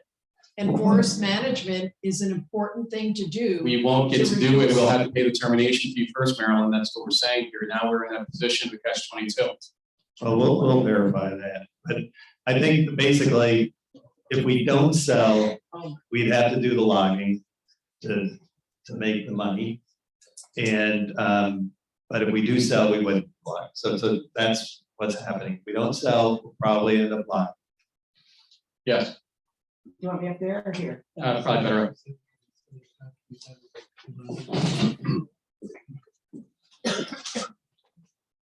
Gina Morosi, 10 Old Glory Lane, Ballston 5 Town Mill. So if I understand this correctly, the sticking point is the water. But if you want, and what I'm hearing from everybody here, and I agree, if you want to keep Woods Hollow as Woods Hollow is. So why don't you, the village, and the town just agree, no one does water on that property? Therefore, it's not an issue, correct? It takes it off the table. If that's the only sticking point, and we're hearing what, well drilling, 100 gallons a minute? I think I have more at my house. Who is that gonna supply? So it's obvious that how many wells would you have to drill? How much piping would have to go through that forest? How many trees would have to be ripped down to put that piping in, to even if you could get water, enough water to service people? I think that the water issue would be the degradation of the park. You would lose the park. So let's take the water, nobody drills, in perpetuity, done. Now you're all in agreement, do the deal, let Milton start taking care of it the way it should be taken care of. Case closed. Well, here's There's an answer as to what 100 gallons a minute can do. It can feed trees, and that's probably what the water underneath is doing. And to take it away from the trees and to take the water table down could actually have devastating effects on the entire nature of that. Let's say if that was the true yield and somebody chased after that yield. So that is one thing that Judy Esposito, who can join us tonight, had commented on Facebook, and she has actually studied this stuff and is very concerned about the water table impact on anybody that does ultimately take water out of there as a resource. Go ahead, Liz. I find it fascinating that you were now worried about trees when your family clear cut the parcel of property. Yes, you may. Stay on top, Liz. We've been having. There's disagreement on this board. There's, a split. And we've been having a really productive conversation. And I think that was out of line and not on the topic. So there are things that you have said that concern me, but everybody's been really good. Ben, I appreciate the things that you have said and found out and brought to the board today. So I don't think that was fair. That was unkind. And quite frankly, let's stick to the topic of Woods Hollow. Thank you.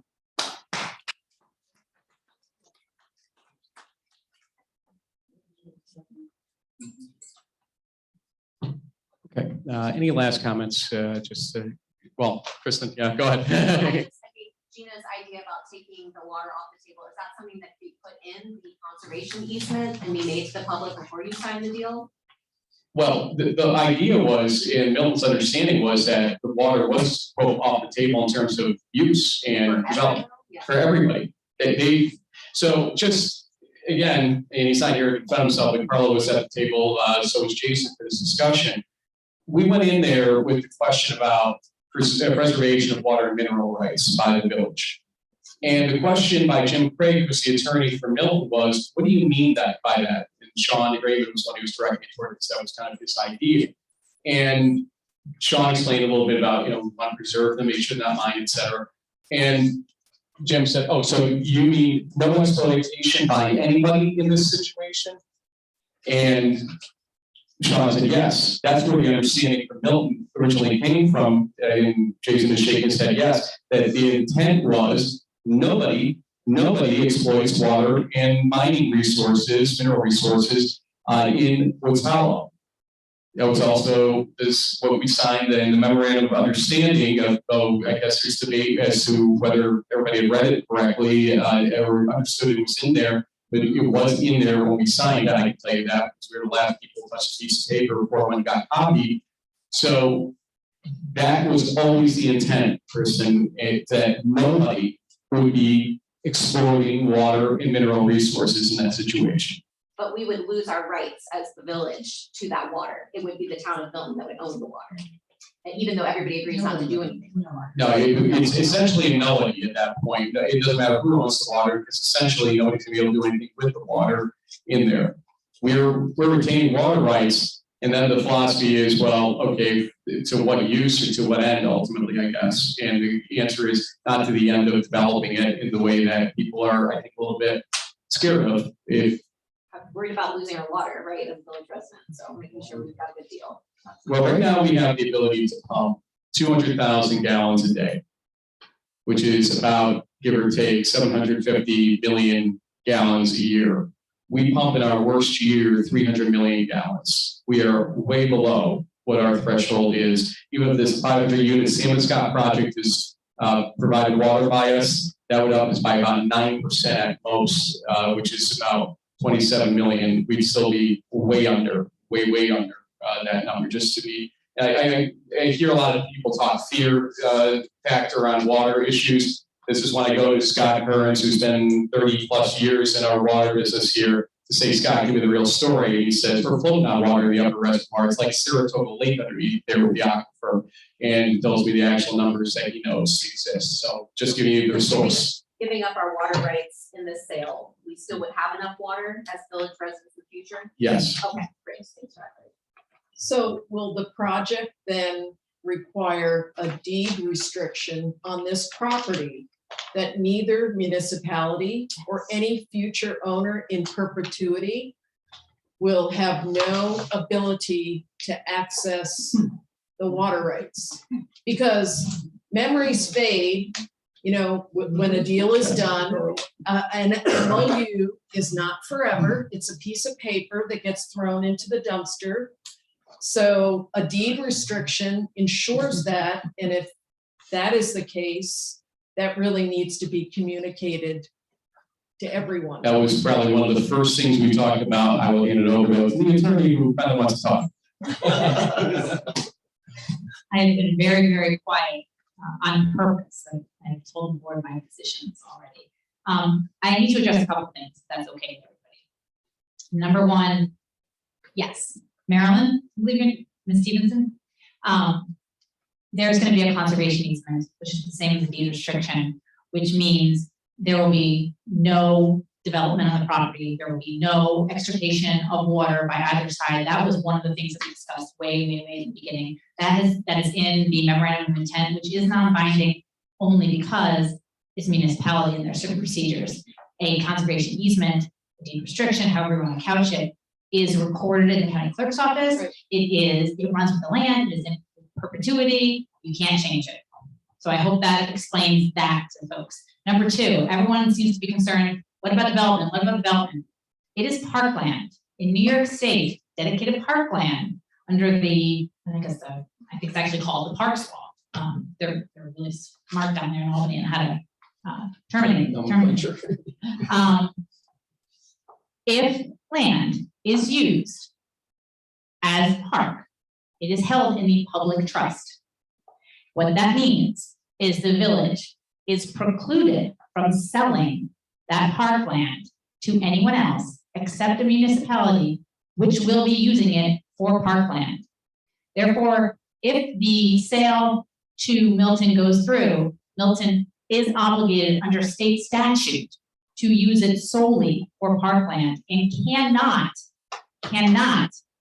sell it to anyone else ever because it's a law. They cannot, and it will be in the deed restriction. They cannot, just like we can't right now, we can't go and sell it to anybody else. We being the village, not that I live here, but you're my village. So you can't sell it to anyone but a municipality because it is in the quote unquote public trust. The board's aware of this. The board's been, has been educated about this. The only way that could ever happen is if Albany changes the law. And we would have to, or Milton would have to go to Albany and say, please change the law. And please let us sell this 130 acres to a private developer. And Albany is not going to do that. So I think concerns about development, I hope that explains that. Concerns about the conservation easement, deed restriction, forever wild. I know Mr. Lewis said, well, forever wild means something specific. Forever wild with the capital F and the capital W is a terminology. It talks about the Adirondack Park. It talks about the parks down in the Catskills. That's not what's discussed here. This is forever wild with a little F and a little W. That's what that means. So a lot of terms are being bandied about here that are legal terms. I'm happy to help out. I've explained all this to the boards. The board's fully aware of this. Town of Milton knows this. I worked with Jim Craig on this. With respect to how we move forward here, the water rights, that would be in the agreement, not just the agreement. Memorandum of intent goes to a contract of sale, goes to a deed and conservation easement and all of that. So there's a whole process involved here. You have to go through the State Environmental Quality Review Act to go through this as well. This is not something that's done quickly or done right away. So I just wanted to kind of hear what everyone said and then just give you an overview of the legalities of this and why our hands are kind of tied. Milton's hands are tied, not just because we put it in the agreement, because the state said so. Can you answer the question for me? Can somebody change a conservation easement? Depends on who holds it, right? No, you don't change a conservation easement because it runs in perpetuity. When you say who holds it, you're talking about having a third party hold it. I know you and I have had this conversation. Conservation easements under the environmental conservation law. See, I know you guys are all excited to hear about this. Conservation easement can be held only by a not-for-profit or a public entity. In this case, it would be a public entity, my assumption of it. And again, going back to changing the conservation easement, you can't develop on the property because it's parkland. So changing the conservation easement in any way that will perhaps change the purpose of it from the current parkland would require literally an act of the state legislature. I want to say an act of Congress, but I'm talking more about if we put in a conservation easement, no structures. Can that be then changed? Because that was No. allowed in parkland. no, you can't change a conservation easement just like you change your mind. It runs with the land. Okay. No, I just wanted to clarify. On the issue of water, if people don't want water ever taken from that property, that's fine with me, but that does have value. And I do not think we're getting the full value that is in the land. And I understand that Milton doesn't want to pay anymore. You know, be sensitive to that. They are getting, obviously, looks like they're getting a grant as well. But is there other value they could provide us? And I'd like that explored if we're gonna give up our water rights. Mayor, how can it have value if no one can use it? I'm saying if we had full water I rights. said which- where? What she said is if they have full water rights, no, correct. It's basically, nobody gets the value from it at the end of the day. And we're walking away from something which we didn't even know we had in the first place, realistically. As somebody said, it's funny how educated we are suddenly on a piece of land, nobody seemed to give two darns about it, or in the village, because we weren't even maintaining it all. And here we are. Fair market value, you want to talk about that one real quick? I see your pad of paper. Yes, I'm sorry. One thing I did fail to mention, there's been a lot of talk about the appraisal that was performed by an appraiser in Milton. And there's been talk about, well, it was 610, now it's 360, where did it come from, all of that. Because this is a sale of parkland between municipalities, there's no legal obligation for the municipality to sell at a fair market value. If this was not parkland, if this was some other piece of property owned by a municipality and they were selling to Gina, for example, or they were selling to Christine, or they were selling to Marilyn, then you would have to sell by fair market value. Milton could say, give it to us for free. So that, you know, the fact that it's X number of dollars versus X number of dollars, we shouldn't get an appraisal, we shouldn't get an appraisal. I'm not speaking to that, I'm just explaining that under the law, there's no requirement that the village of Ballston Spa has to get fair market value parkland. Does that mean we don't want fair market value? I mean, you know, or something close to it? That's not my call. My call is to explain the law. Actually, No, the law says we can give it, here's but I wouldn't do that personally. Here's my call, folks. I do want to say one thing here, and hopefully this will be a universal agreement. And I say this to Jim Craig, we're in the room too. The attorneys have taken as much beat down in the situation as anybody from the back and forth negotiations taking months to this point. I would like to thank Carla for everything she's endured, whether or not this goes forward.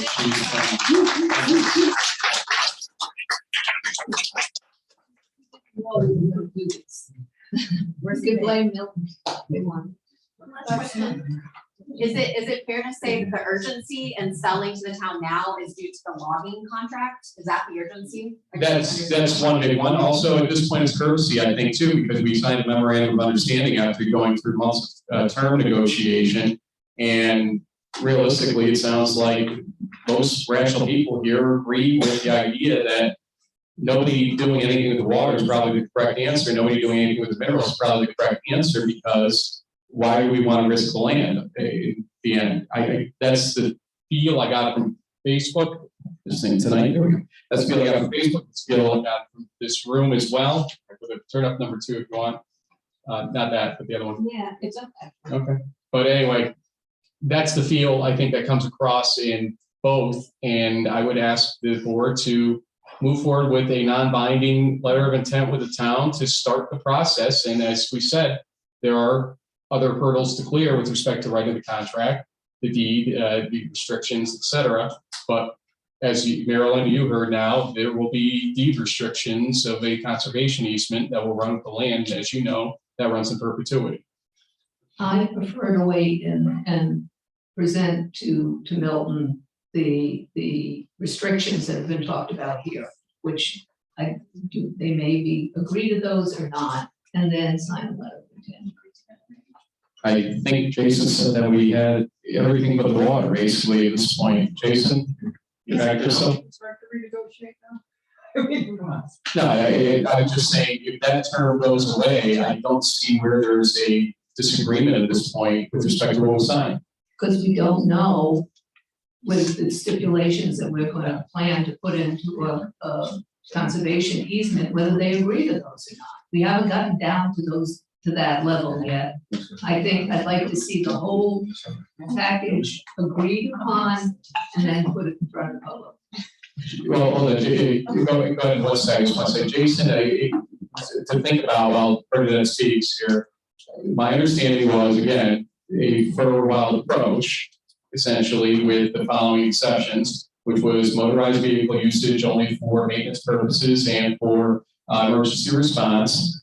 No enclosed structures to be built. Benches would be permitted for people to sit if need be or whatever out there. And while the village would retain mineral water rights, there would be no exploitation or sale by either municipality of such water or minerals out there. I don't think there's, and obviously humans can and animals can go through the woods by foot and bicycle, I would say, would be the other exception. Liz, anything you would add? And periodic timber harvest, of course. Yep, thank you. So this all needs to be written down. We're not doing it. It is. But it's not. On that level. It's the memorandum of understanding that I put out on my page as a photo. Go ahead. What about the structures? We've heard here that people don't want any additional structures on that property. When you say non-enclosed structure, that could be huge pavilions everywhere. So those are the details I think we need to get settled on. There is absolutely no rush to settle this. The logging isn't gonna happen this spring. We can sit down calmly with Milton and make sure we're all on the same page. And then we present it to the public, give them a couple of weeks, and then we go forward. We cannot, is this even on? Yep. I'm gonna use this one. Fine. We can't move them either, right? We had an agreement. We had 4 board members, including the mayor, on the same page. A memorandum of understanding is non-binding. It just helps us move forward in the process, not rushing. We'll make sure, Kristen, that you get to see details. But this continued stalling just because somebody doesn't like it is very frustrating. I've already expressed that. And I think that the public wants sureties that that property is going to be protected, and that's the way we do it. We do that by getting it in a contract agreement and the deed restrictions. So the continued stalling is just stalling the protection of that property. So I'd like to for us to move forward with that I can't even say memorandum of understanding, but thank you, Christine. I appreciate the encouragement. I mean, it's just frustrating. We had 4 people in agreement that we wanted to protect that land. We were getting some benefit from Town of Milton to offset the costs and of the timber that we were possibly going to make some money off of. And then not only that, though, what we thought was value. Yeah, they're giving us $360 perhaps for that land, but there was a lot of other, and Frank again knows numbers better than I do, but that was definitely getting us there, a good value for the village. And not only that, though, something really good for Milton. So I'd like to see us move forward. This is really kind of getting silly. It's a memorandum of understanding. It is non-binding. It just allows the attorneys to move forward to start writing legal mumbo jumbo that they're so good at. So. Just to be clear, be a non-binding letter of intent in this space to go forward. Yeah, but it's the same general idea. The terms that are in the memorandum of understanding go with the letter of intent signed to be able to work toward the contract at that phase, et cetera, from what I told you earlier. Then, go ahead, sorry. So there's no motion in the agenda. Are you introducing a motion? I would like to introduce a motion. I was going to pull you before I went there, though, out of respect. So, So what I'm thinking is, my issue with doing this tonight is the terms of the agreement have not been publicized adequately, in my opinion, the specific terms. And that requires publicizing on the website and the official village website and the official village Facebook page, as is the policy of this village, that all significant public business needs to be publicized on official outlets. And I think we need to follow that protocol. Not everyone has seen the terms. Not everyone goes to your Facebook page, and we need to do it in the according to policy. So if there was some big rush, there isn't. I asked Scott, he's okay with us continuing to move forward, and there's no deadline. And specifically in his mind, he wants to see us move forward. He doesn't want to see us just tread water. But No pun intended. but I think we're basically at the point of where we know what the terms are. Now they need to be put out there for everybody. And then I believe at the next meeting would be the appropriate time to vote on that. Could it also be put in the paper too, for those people not online? It's fine with me. We also have an email list, about 200 people, and say we should send it to them as well. I just have a question, though. I want to push back on that a little bit. These are just, again, this is not official terms. Official terms are when you're in like legal documents, right? This is just a letter of intent. I don't see how Carla or Jim Craig can move forward without just like, okay, guys, go start talking officially. Like, we can't publicize any sort of official terms because there are no official terms. So I'm not really sure what we're holding up here. I don't get that part. Well, again, there may be a significant number of people who have never seen the terms, and they might want to input, and potentially maybe it could impact how the terms are written. So I'd like to just go through the process to see what happens before, because it would be bad form for us to commit to a sale of this property according to a certain set of terms and then backtrack. So I'd rather not do that. I think we will continue to move forward with the sale, but I'd like to do it so that before we make that commitment, and I know that this notice of sale is not binding, but it is a commitment of sorts, a decision. I'd rather wait 2 weeks since it's not critical, those 2 weeks. Okay, so a threshold matter would be to make a motion to declare Woods Hollow surplus to even go down the road that we're discussing going down. It may sound arcane, but it's what you have to do as a municipality to dispose of any property, be it real property or equipment or something like that. And so, Liz, I see you pouncing on a microphone. Is there something you want to say before I go here? Yes, because I want to know if we declare it surplus, can we reverse it? Or, I mean, you always have to, before you sign a contract, a deal could fall through for whatever reason. And I'm not ready to declare that piece surplus at this point unless we can reverse that decision in the case the deal doesn't happen. I'm trying to think of the best way to say this. So the idea of surplus, and from a legal perspective, is that the village no longer has need of it as a village, to own it as village property. So if you declare it surplus, you're saying the village has no further need to legally own the property. You can't turn around and say, we changed our mind, now we do need to legally own the property. If that is the case, I will not. Yeah, let's wait on that. Let's wait until we have something. To me, if I may, that's a totally different question than the negotiations of the terms. Do you or do you not need to own the property? That's the question to declare it surplus. If you right now sit here and say, we need to own the property, there is no deal. If you sit here and say, we don't need to own the property, then you can move forward. So that is a threshold issue, but it's irrelevant as to whether you are happy or not happy with the terms of the ultimate deal. It's totally different questions. I don't know how we separate that, because we need to own the property unless a really good deal comes along. that compels us to sell the property. No, no. The legal definition of a surplus property is property that is no longer owned by or needed by the municipality. But it is needed. It's a needed thing. And so somebody needs it. And if it's not owned by someone else, we do need it. I think what kind of the issue here is, at least the way I look at it, if we declare it surplus and then somehow negotiations fall apart between the village and town of Milton, there's no sale. Nothing happens to it other than that. Is there a legal obligation then to still look to get rid of? No, No, no. In fact, this happens when we have equipment from DPW that's maybe obsolete, and we could go and put it into an auction and not get the reserve price and decide keep it and use it still for ourselves, or go another avenue if we so choose. It's something, the first step that we do on everything, you just don't realize it usually, except for the microscope that this one's under.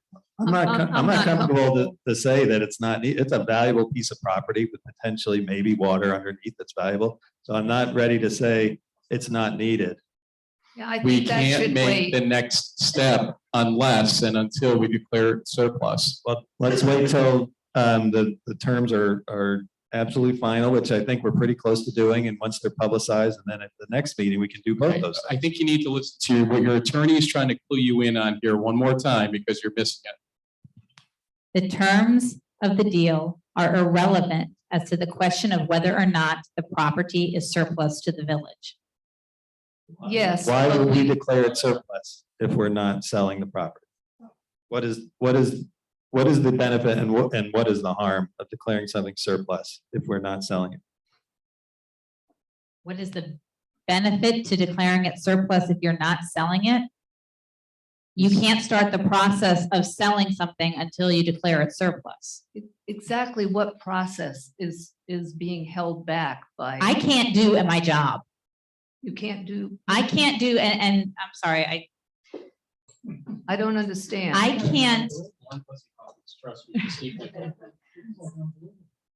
can't move forward and draft up any further documents without this board telling me to do so.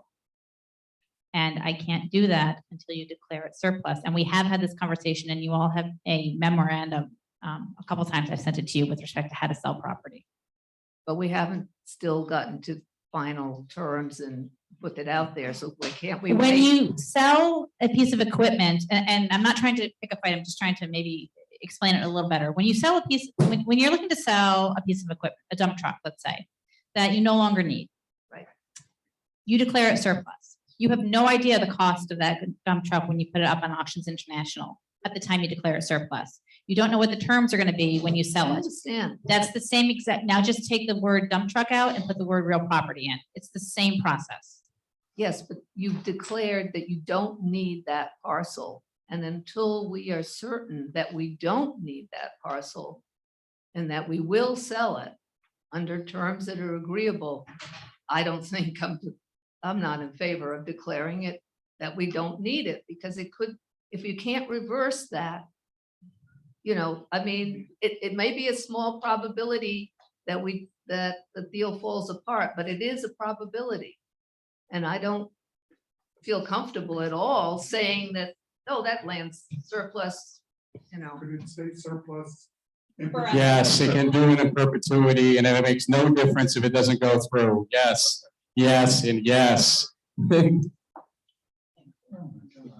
It is a legal term of art. It is not a actual representation of your need of the property per se. It's a legal requirement. Why is this so urgent? Like you said, you didn't even put motions on the agenda. Let's wait 2 weeks. Come on.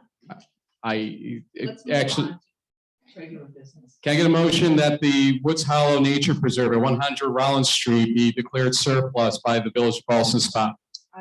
I will second it. Discussion. I've already said my viewpoint on this.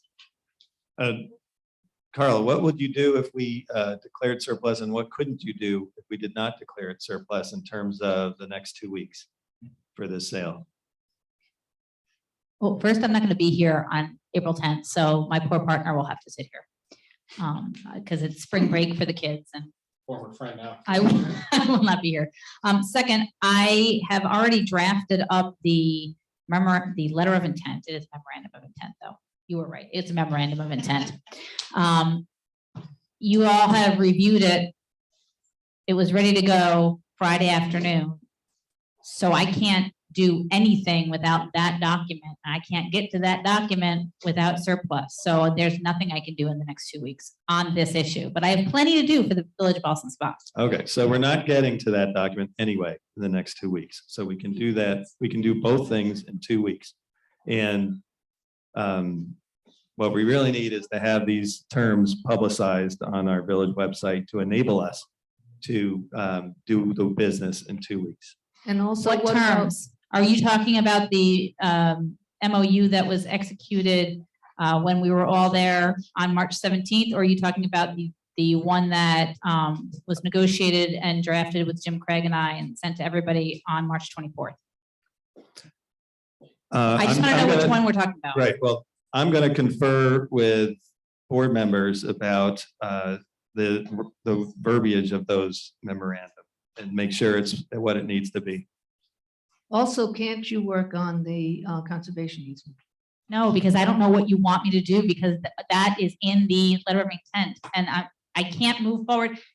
We can let you know what we would like in the conservation easement. We have to, sorry. That is the whole point. We have to agree on that memorandum of intent for her to even know officially, this is what the board of, Ballston Spa wants to negotiate. And that is the whole problem. We can't do that unless we do surplus.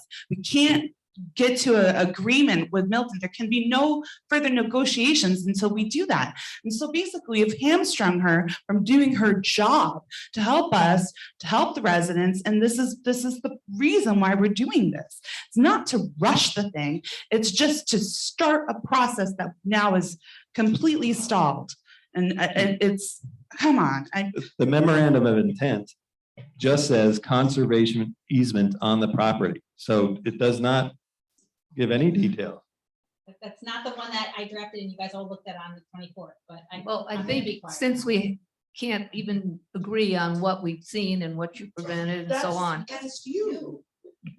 Do you know which one she's talking about? We agreed on no use of minerals and water, right? I'd have to pull it up on my email.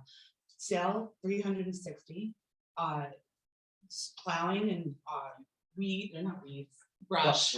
Plowing, salting, weeds, you're not in there, brush and leaves, so are. I'm gonna send it to everybody so they can look at it right now. And I understand that if you think have your phones, you you choose can- No, I am not looking at documents You in choose to a ignore village them. meeting and being pressured into agreeing to anything. I will You not do Liz, it. just say you don't agree.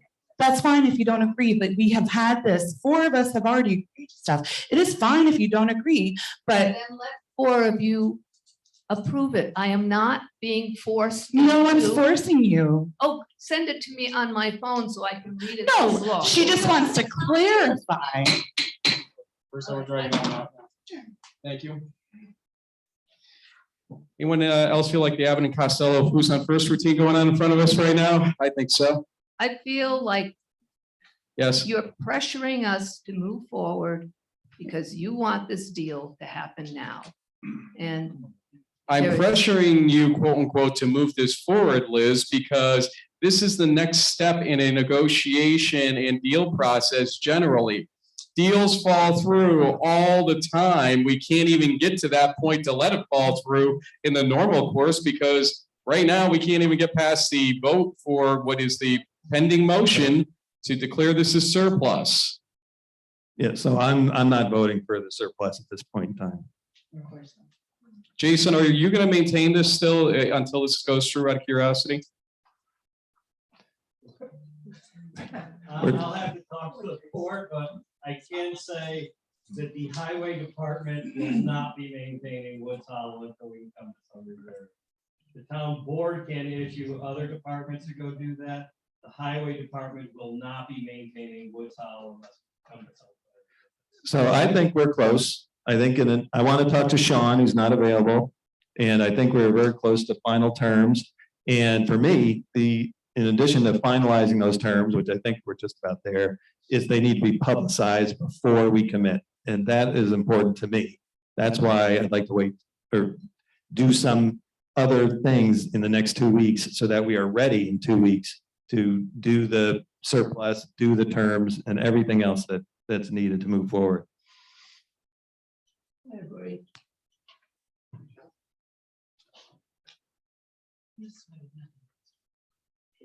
I don't understand why you don't trust what your lawyers tell you.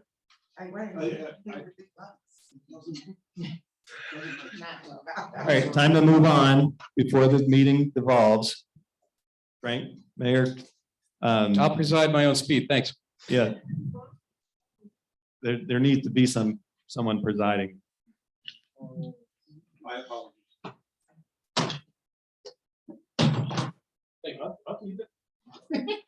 Go ahead. See how it goes. See how it goes, Rick.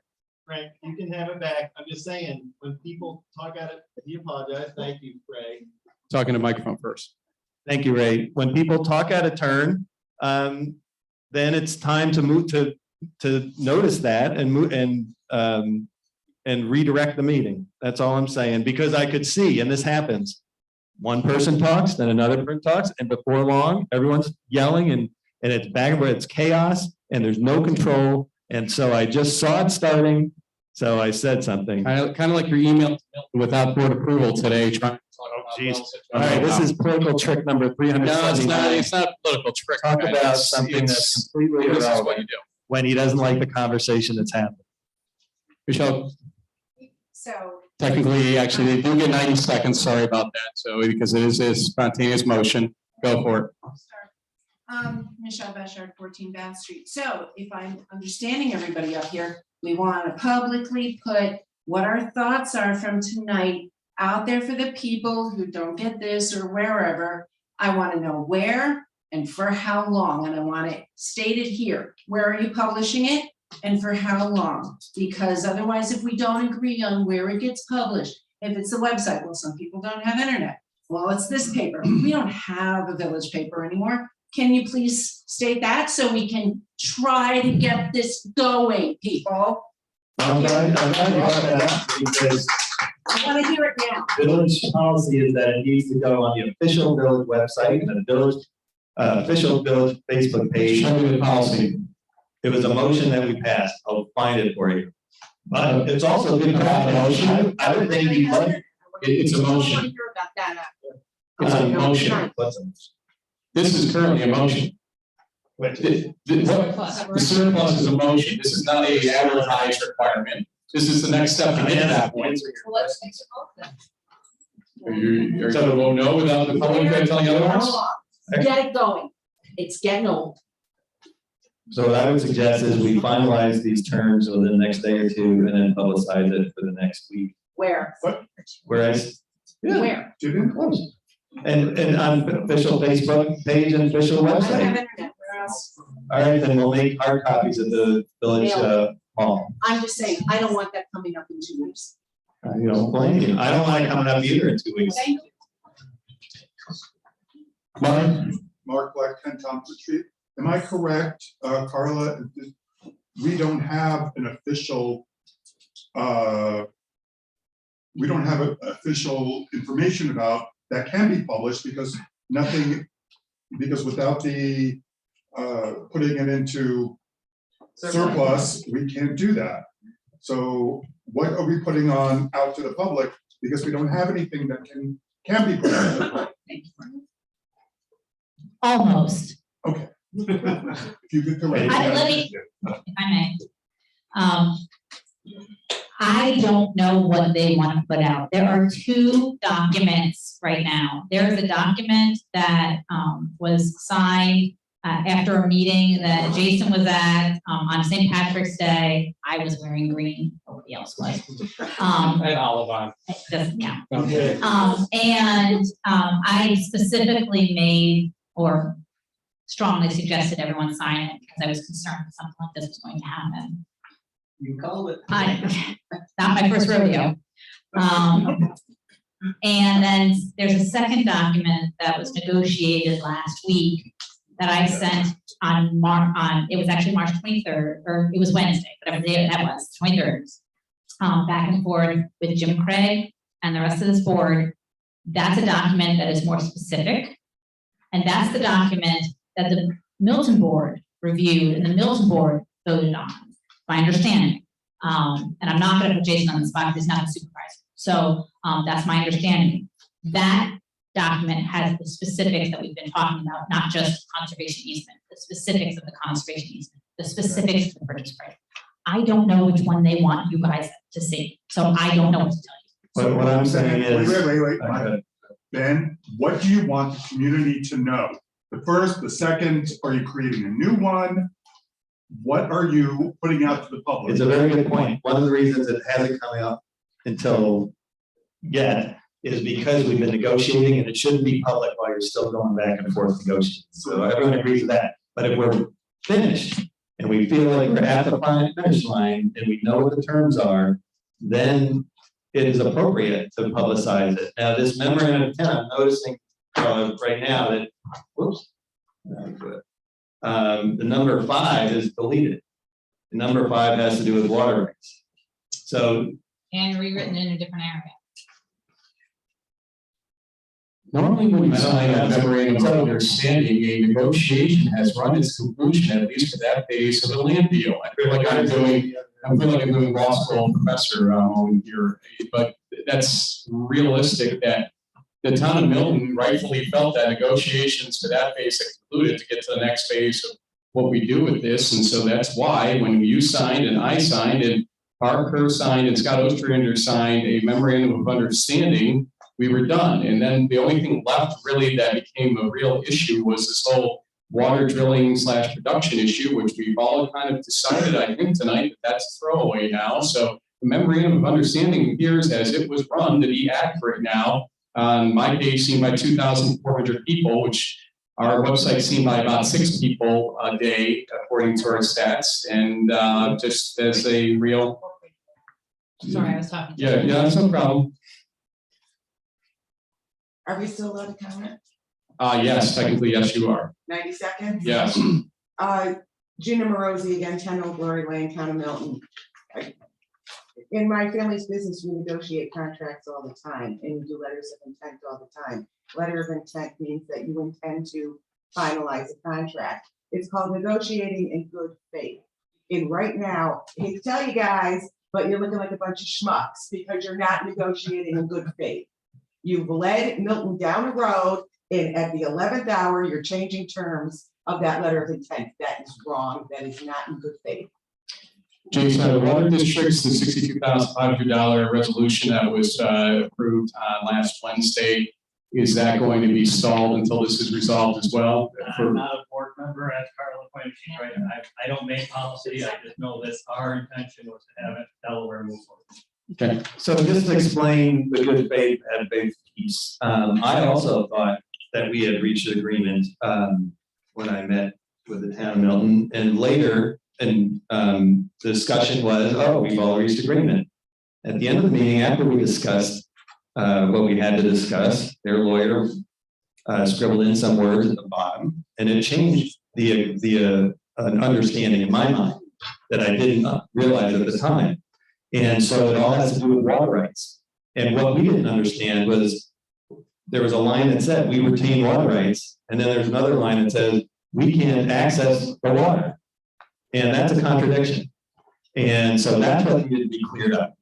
If we have water rights, why can't we access the water, even with Milton's permission, which was our compromise? You tell us that we can do it in order for us to do it. It's clear. That's the final. It's cleared up. It's cleared up. Well, now I understand we don't actually have, we're giving up our water rights. That's what we're doing. So we So can, the memorandum of understanding is good now, right? I understand now. Yeah. Okay. So the motion on the floor is to declare this as surplus and move to the next phase. And you're in agreement that memorandum of understanding is accurate at this point. It has the extra number 5 as blank. So that needs editing, and I need to read it again. It does on mine. right there, 5, nothing.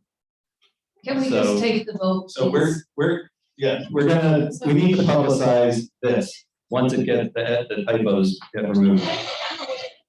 What? Yeah, it says 5 and there's nothing there.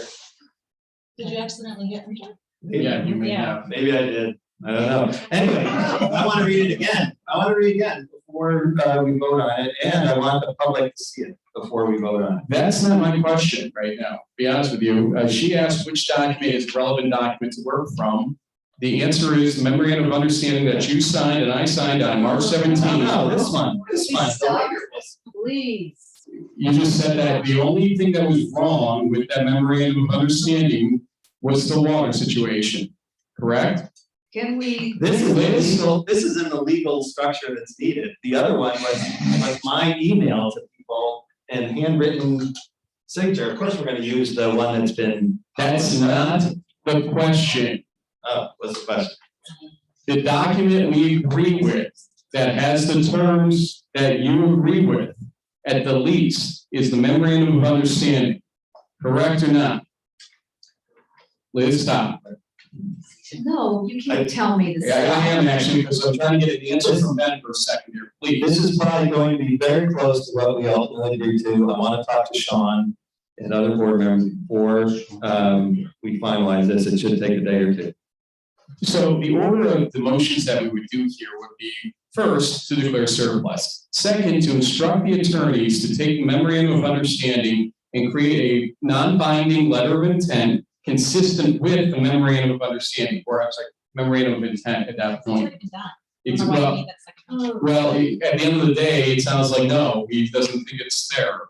We have a motion on the table. Can we take a vote? When I'm ready to take that vote, I will let you know. Right now, I'm trying to figure out what document he wants. That's not the motion on the table. The motion is to declare the property surplus. Let's deal with that. I think it affects his notion here, his question. So the memorandum of understanding is accurate, yes or no? This may need a tweak or two. And the memorandum of understanding from March 17th, the one with handwriting, et cetera, you disagree? Yes. This has scribbles from the lawyer. No, the one from the 24th is better than this one. But they're similar. They basically have similar. So you agree with the intent to sell this property? Oh, God. Right now, I am okay with the idea of selling the property with more or less the terms we all understand. Then vote for surplus, because that's the step you have to take now.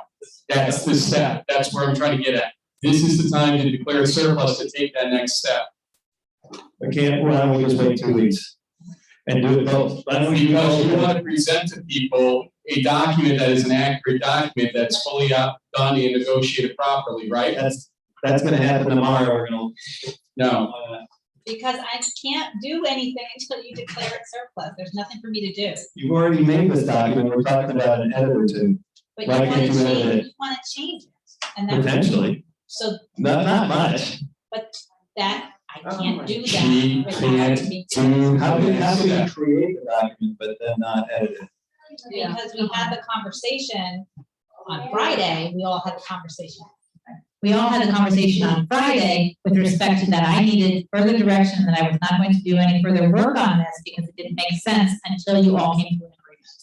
Right. So we can come to an agreement in a day and move forward.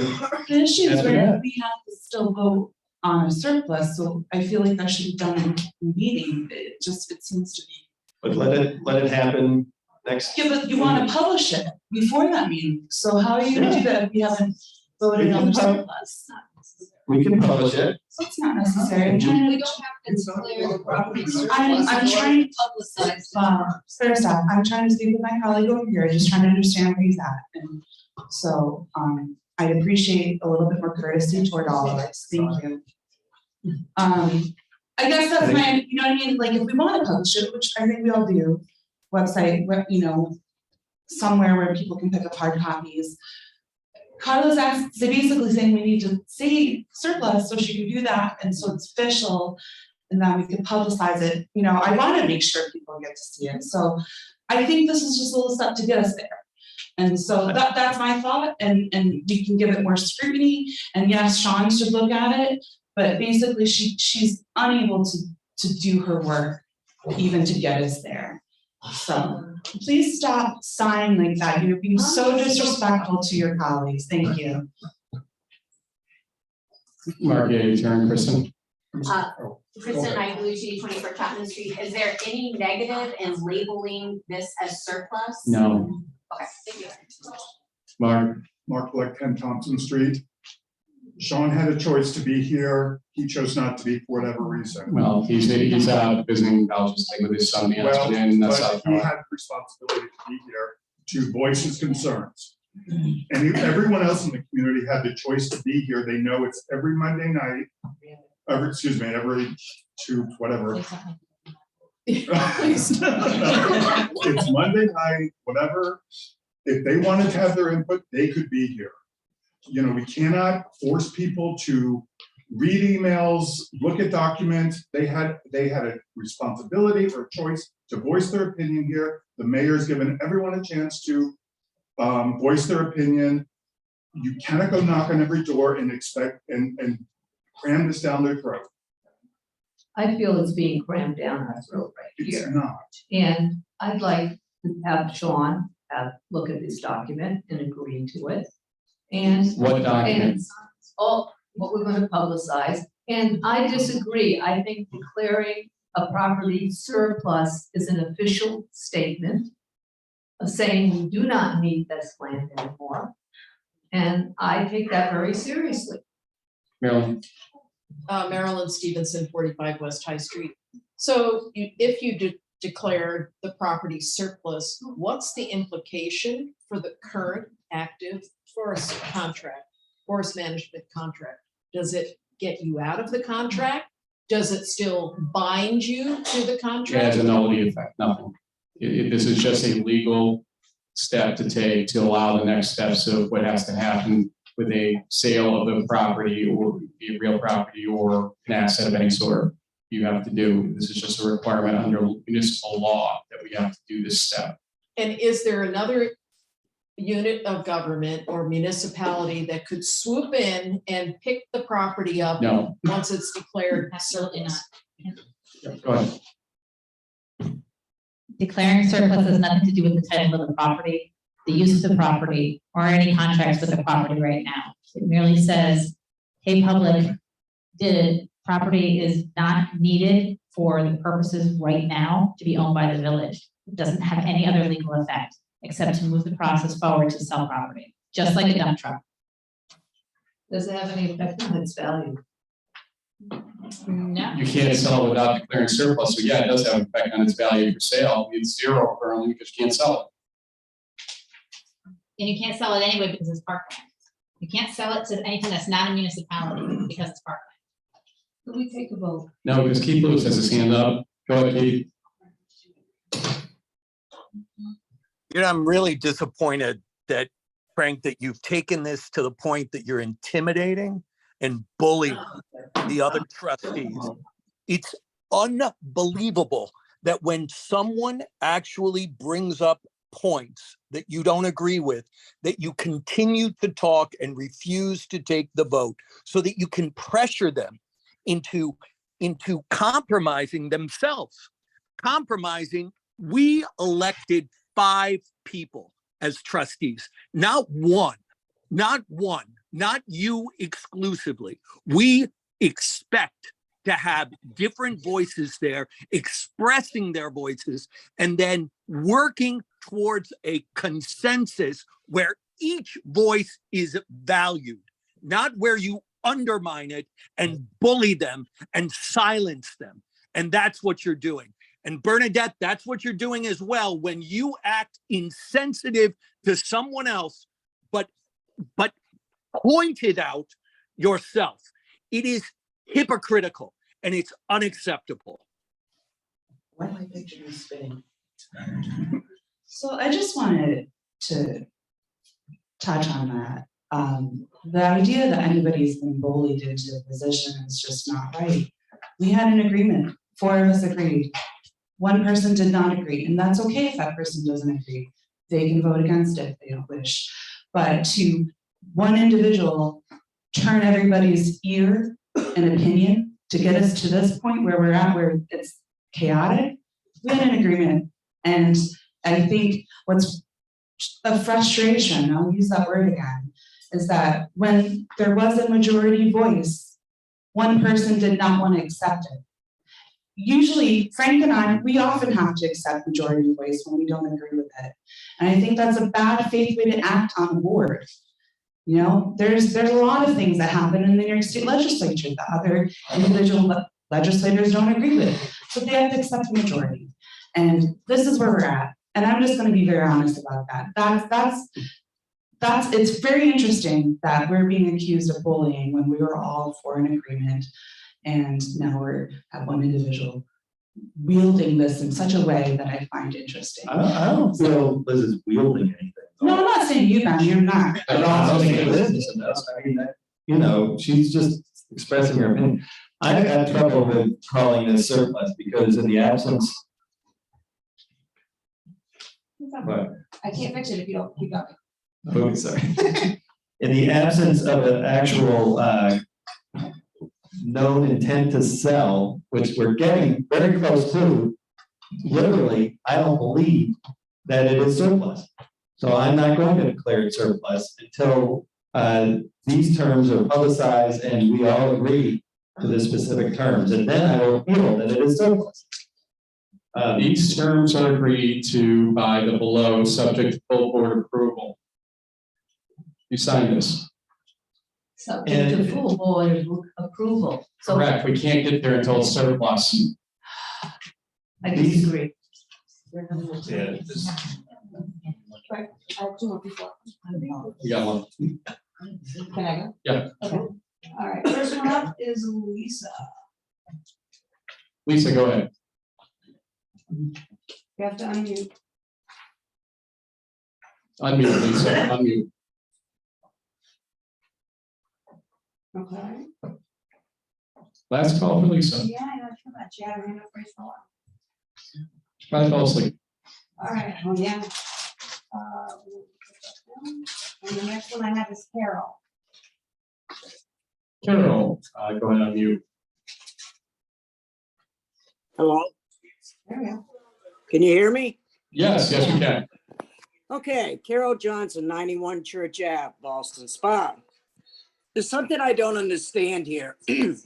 I'm not a lawyer, but I'm sitting here looking at this board, everybody on the board, and I don't understand why you're not agreeing to let the lawyer do her job.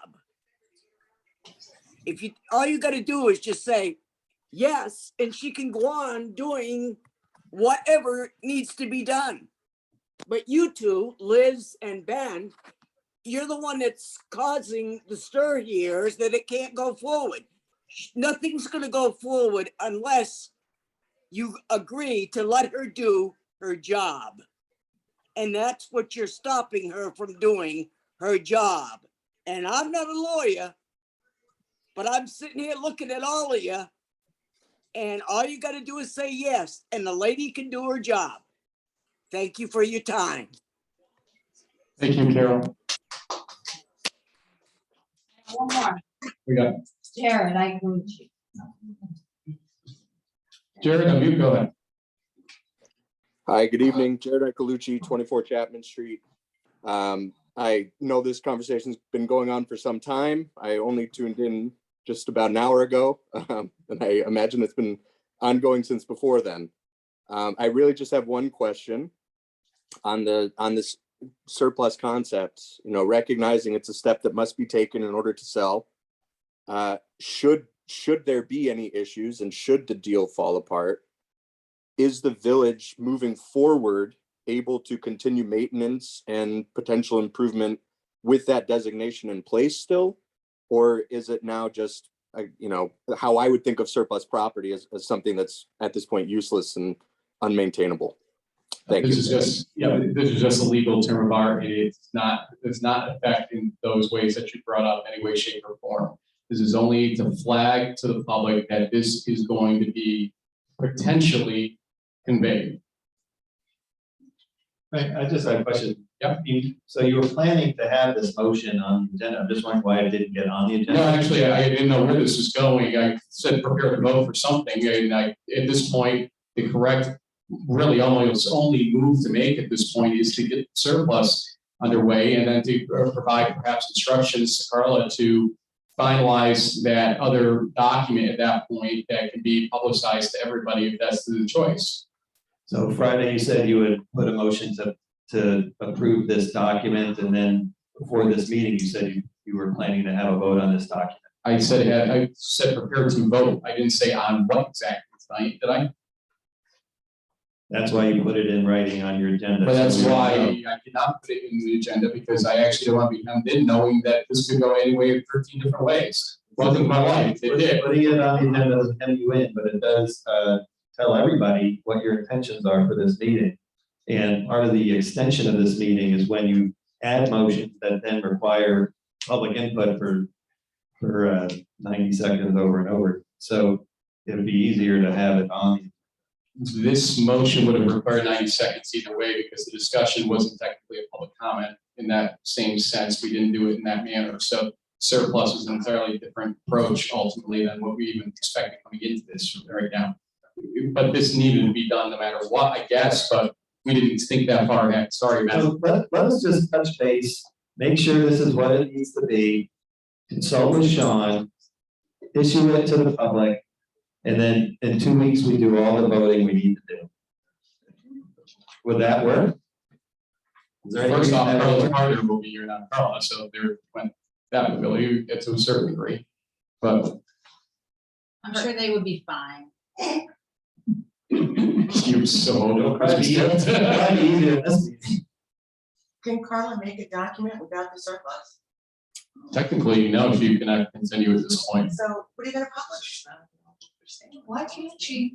We have a document that Carla has put together. With some changes necessary, just Well, there may be, maybe not, maybe it'll stay the same, or maybe it'll be small little changes that we then run by Milton. So it's already started. I don't understand why we can't just take it to the final, base, and that's that. It's already started without a vote on surplus property. Yeah, if we all say, here's what we all agreed to, Carla, please draft that in correct language, make sure we're not breaking any laws. Can you do that Without declaring surplus. without declaring surplus? As I've indicated before, and I actually specifically asked that question on Friday to give me guidance so we could have this document ready. I am not comfortable moving forward and making other changes to the document, billing the town or the village for those changes if they're not going to go anywhere because it's not declared surplus. I would be more comfortable if you would do that. I can't tell you what to do. I can just advise you. Well, I think it's, you should feel comfortable if we say, this is what we're all agreeing to, and we're gonna move forward, whether or not we have voted on surplus. But you haven't told me what you agreed to, and I don't think at 9:35 tonight, we're gonna be able to get there, but I'm happy to And see if we can get there. But Well, I I don't said know if next- that's going to happen. in the next day or two, But no? So I can't So do I that. kind of look at it this way, how can we publish any terms if we haven't officially said that we are looking to perhaps sell this? And so it is just a legal step. Again, the memorandum's non-binding, none of this part is holding the village to anything. If say it's surplus, say we don't sell it, we still retain it, and we'll have to figure out a way to maintain it. So I guess I'm not sure the concern about just that one step. I don't know what else can be said at this point. I can't believe that we can't move forward with the terms and the publicity without saying this is surplus. I will do whatever the board directs me to do. And by good, what do you mean, Liz? I think that is what we want to do.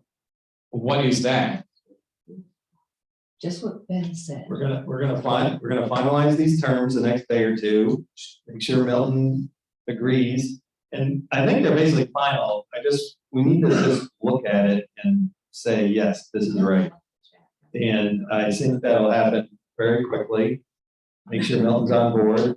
If we have to, if Carla thinks we should, we could say draft on it or something. I mean, you publicize it on your Facebook page. You know, I think you presented it as Chris won't final. allow me to anymore. But, so anyway, so it can be publicized and maybe it just says draft or whatever, but, I think that's, hopefully that plan will work. Joking, Kristen, gotta have a little levity once in a while around here. So Carla, can we do that without, with surplus? Carla's gonna do whatever the majority of the board tells her to do pursuant to the contract she has with the village. You're about to do two. But what if it's not legal? I can only advise, Gina. Jim Shad, 40 North Street. I'm not sure how long this process has been going on. Discussion with Months. Milton, but thinking in the long term, it's like, I don't see how waiting 2 weeks changes the long view of this whole sale and this whole project. And in the interest of full public disclosure, I agree that if this is something that you're gonna move forward with, even though the lawyer can't do anything with it until it goes to surplus mode, why not disclose this on the village public media so that people know that this is something that's going forward if they haven't heard about it already?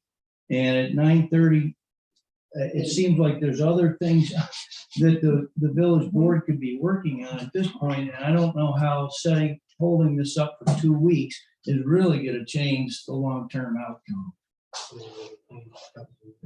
Thank you. Jim? You haven't come to our meeting before, have you? This is new to me. Yeah. I appreciate the wisdom. Fortunately, the reality ain't there right now in terms of the way we work. So it's just like Carla basically forced that memorandum of understanding to be signed by everybody in that room that one day, because she kind of knew where this would go. Here we are. So that's just my 2 cents on it. Time for you'll vote for surplus and only surplus. Roll call. Trustee Cormos. No. Trustee Basket. No. Trustee Van Denza. Yes. Mayor Rossi votes no to preserve rights, 3-1. See you in 2 weeks on this topic. I'm sure we'll come up with another reason to stall it for 5 weeks. Mayor Rossi, can you please explain No. what you just did? Next up, I'd just like to understand. we did this in the first meeting of the year last year. No, I still don't understand what it. Can I get a motion made that the minutes of the 3/10/23 meeting be approved? Trustee Van Denza. I don't remember seeing. Can I get a second, please? Motion, please. I will second. Discussion. I don't remember seeing copy. of That's that. not the discussion relevant to this. Yeah. Yes, it is. Oh. Yes. The minutes are not in there? No, I'm at sorry. least not mine, you know. Did you get them? No. We can't approve minutes. we haven't seen. No. I assume it's because of Terry's sign, so I didn't ask. Well, you should have.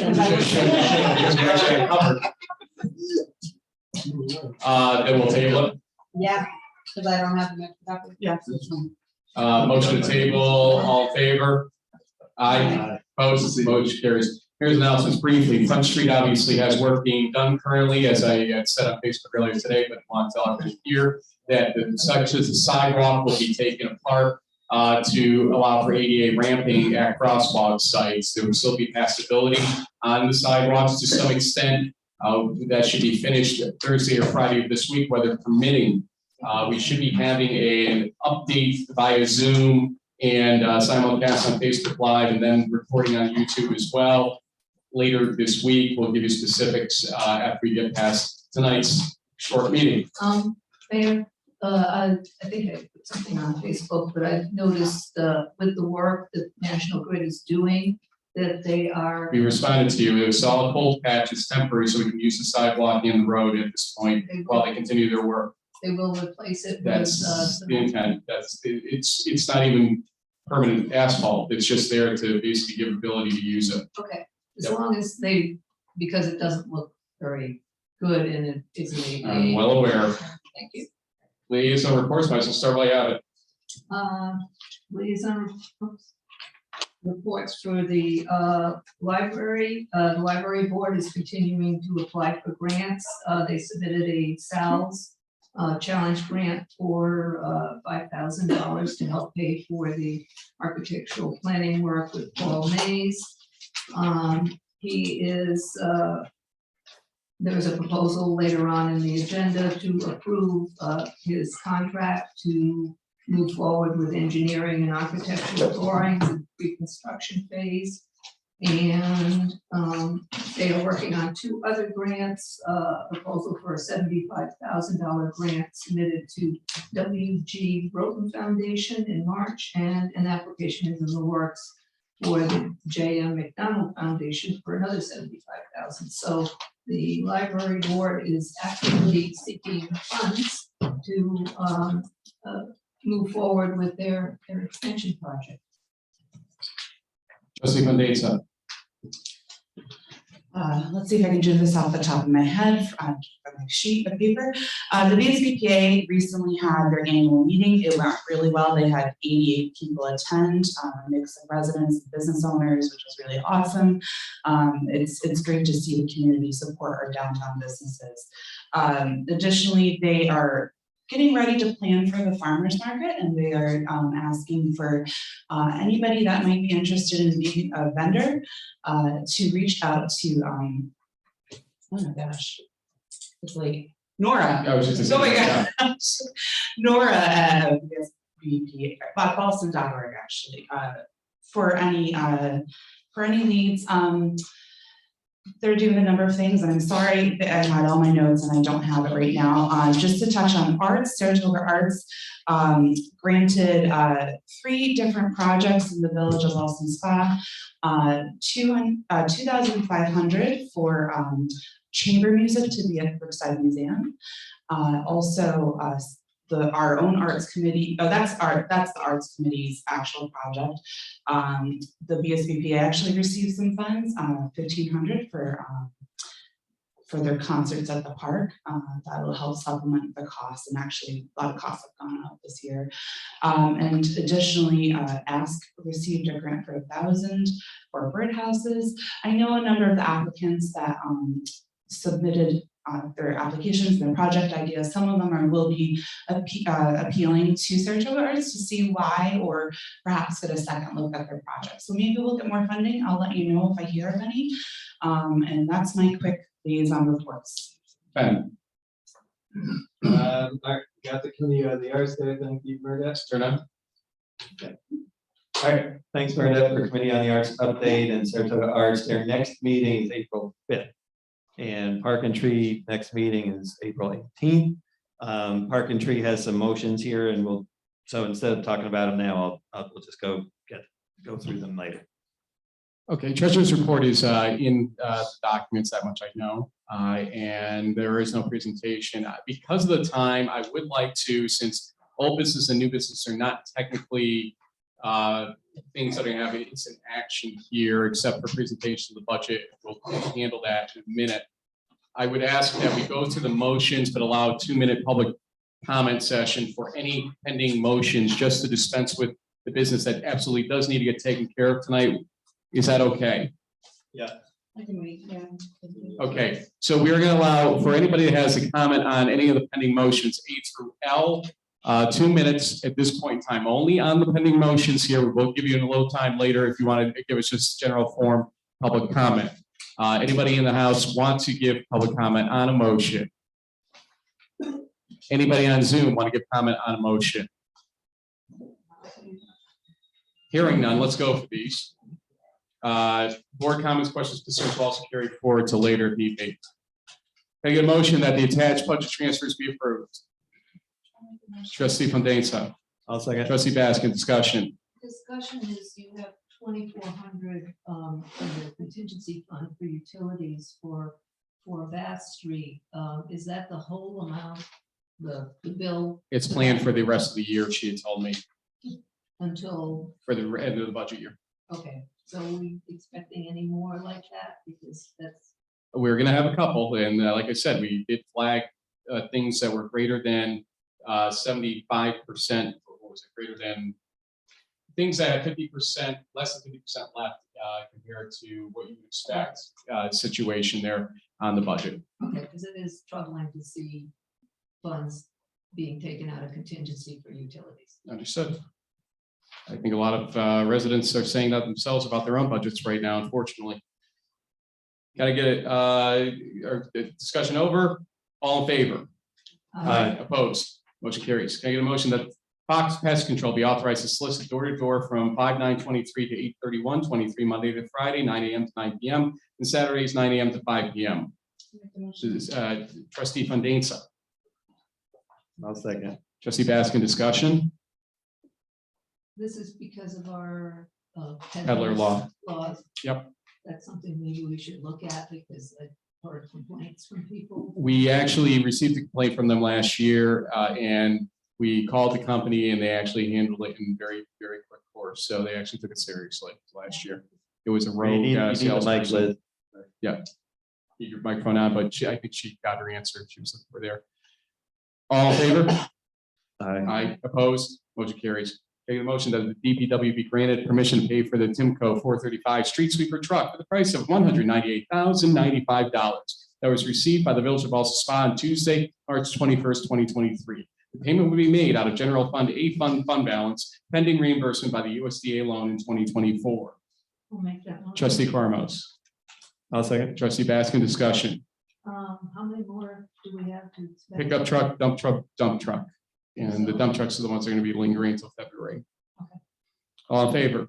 Aye. Opposed? Motion carries. Can I get a motion that DPW be granted to purchase a Lenovo 420 laptop computer and scanner with diagnostic and repair hardware and software for medium and heavy equipment vehicles not to exceed $11,000 budgeted in the 2022-2023 budget? Trustee Fandesa. I'll second. Trustee Baskin, discussion.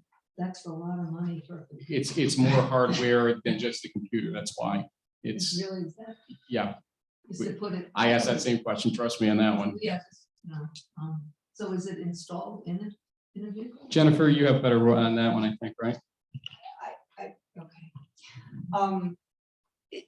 You plug it into the piece of equipment that you need and it tells you what is the problem and it's the entire package of the hardware that it takes to do that, plus the software on the computer to help you fix it. Diagnostics, basically. Thank So it's to diagnose problems Mhm. in vehicles. In heavy duty equipment, yes. Okay, got it. All in favor? Aye. Opposed? Motion carries. Can I get a motion to transfer $1,800 of funds originally allocated to basketball hoops in Kelly Park for the purchase of 2 benches for Victory Circle Park in Centennial Hills? I think that's Colonial Hills. Oh, sorry. Yes, I'll make the motion. I'll second.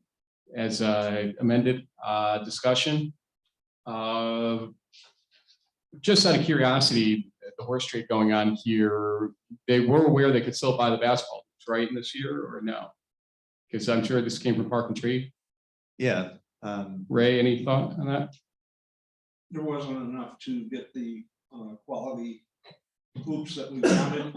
That's why we put in the budget for next year to have the hoops that are needed there so that they don't get destroyed. Are some of these benches, the 2 benches, are they in lieu of benches that were budgeted for possibly for next year? I'm trying to remember how many you asked for. Said it. And that 2 could possibly be 3 for that $1,800. Okay, thank you for that. All in favor? Aye. Opposed? Motion carries. Can I get a motion that to transfer $700 of funds originally allocated to basketball hoops in Kelly Park for purchase of flowers and mulch for Wiswell Park? I'll make the motion. Trustee Baskin. Yes. Trustee Cormos, discussion. All in favor? Aye. Opposed? Motion carries, I'm going to assume from the slow sporadic response. Gotta get a motion to allow the Park and Tree Board to plant 1 or 2 trees in Kelly Park on April 29th in celebration of Arbor Day. I'll make the motion. Trustee Baskin, Trustee Fandesa, discussion. All in favor? Aye. Opposed? Motion carries. Can I get a motion to approve the LaBerge change of scope agreement for provision for John Street Tower RFP and bid services and other water system reporting as described in Donald Rhodes' February 8, 2023 letter, and authorizing the mayor to execute the related agreement. Trustee Fandesa. I'll second. Trustee Baskin, discussion. I just want to make sure which one we're approving because we have two choices. The one that doesn't say you're going to pay an additional X thousands of dollars. This is just the change of scope. Okay, that's the one. Yep. That we want to approve, but just as long as it's clear. All in favor? Aye. Opposed? Motion carries. I get a motion to approve the attached library design development master plan agreement and authorizing the mayor and or the library board to execute the related agreement. Trustee Cormos. Trustee Fandesa, discussion. All in favor? Aye. Opposed? Motion carries. Can I get a motion to have the Village of Ballston Spa apply for recertification for Tree City USA recognition and to authorize the mayor to execute the application after his review of said completed application? I'll make the motion. Trustee Baskin. Trustee Cormos, discussion. Let me just quickly say what the four things are to become a tree city, so people know. Maintaining a tree board requirement, and we're doing all this. Check. Having a community tree ordinance. Check.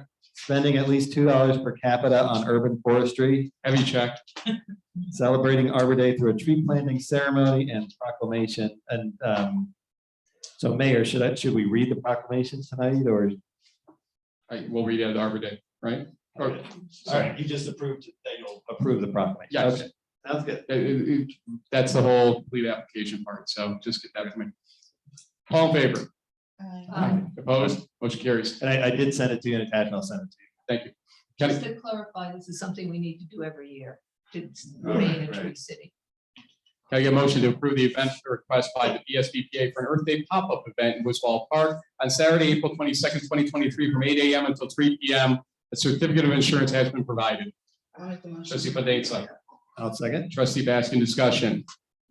All in favor?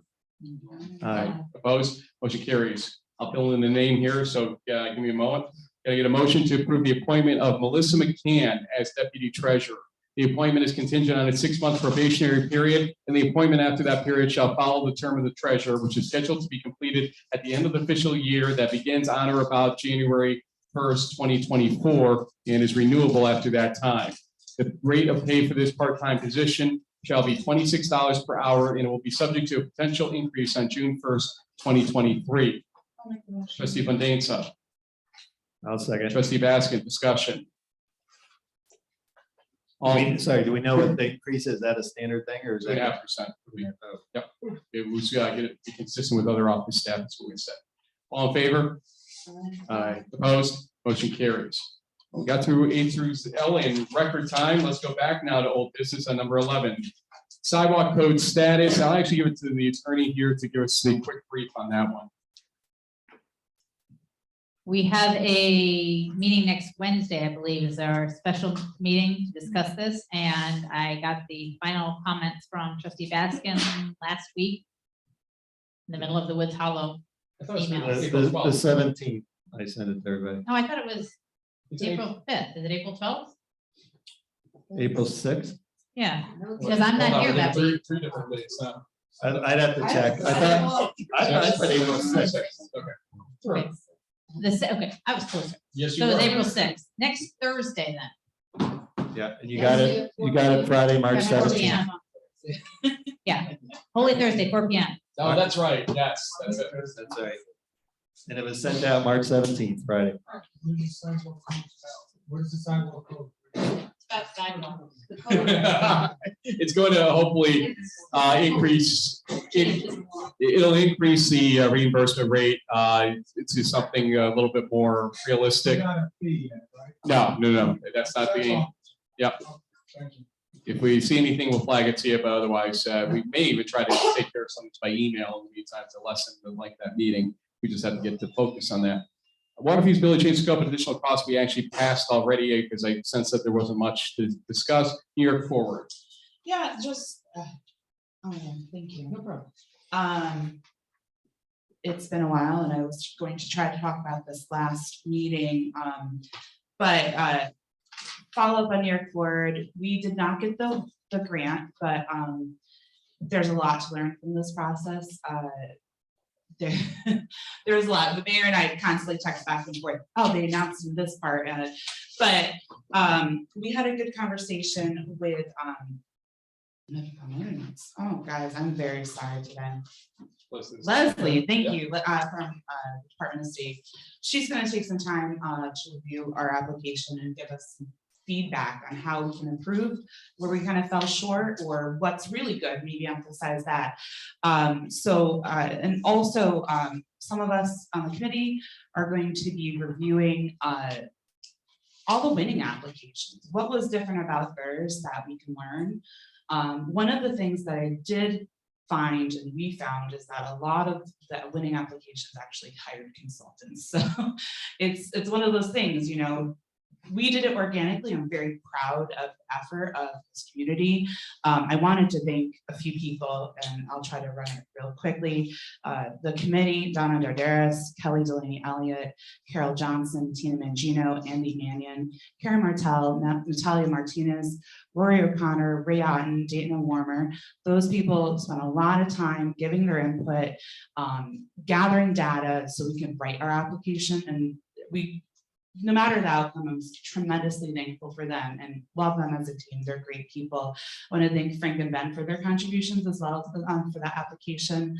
And all the people that supported us: Jim Tedesco, Mary Beth Walsh, Scott Ostrander, Eric Connolly, Todd Kuzniers, Todd Shimkus, Lee Stefanik, and also the VSBPA. One of the things that we're in budget week in the Assembly and Senate, there is a provision for so far at least $100 million next year to do this program again. So it's worth taking a shot at it again. So more discussions, but I just wanted to follow up on that and let everybody know where it was. So thanks. Grants update, Liz. Yes, unfortunately, we also did not get the CDTC UPWP Unified Planning Work Program grant for the zoning. So we'll have to carry that cost ourselves, and there is some cost in the budget. I'm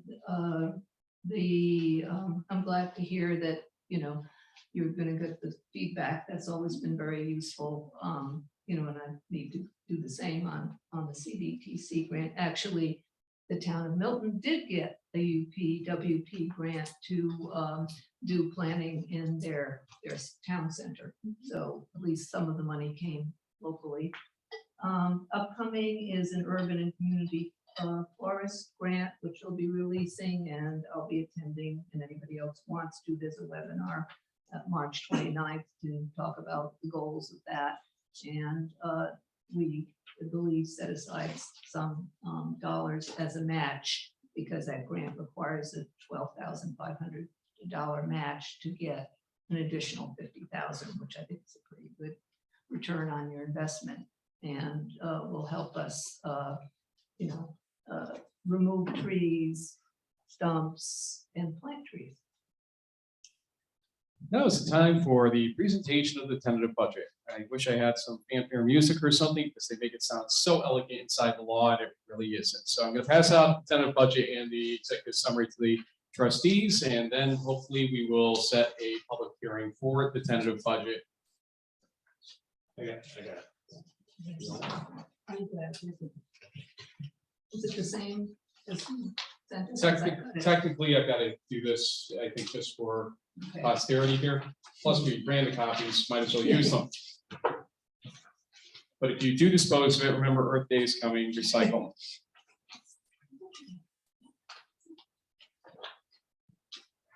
Okay, we had discussed, I think, generally the idea of going to April 10th, I believe. Is that what the date was? Yeah, That's the next board meeting. Yep. So can I get a motion to set a public hearing for the 2023-2024 Village of Ballston Spa budget on Monday, April 10th, 2023 at 7:01 p.m. Motion. Trustee Fondainsa. I'll second. Trustee Baskin, discussion. No, I think we have to do it before April 15th or something. Yes. That's our only choice. Yep, well, you could do special meetings and all that stuff. I gave the benefit of the doubt here. That's why I didn't put a date in or anything like that for it. Roll call just for this, I believe, trustee Cormos, Yes. trustee Fondainza, Yes. trustee Baskin, Mayor Rossi, yes, that carries. Professional services, public or purchasing policy, Liz, I don't know if you want to keep it on there or not. Go ahead. No, I would like to table this. Carla talked with me about it a few weeks ago, and she's been busy doing other things. Can't imagine.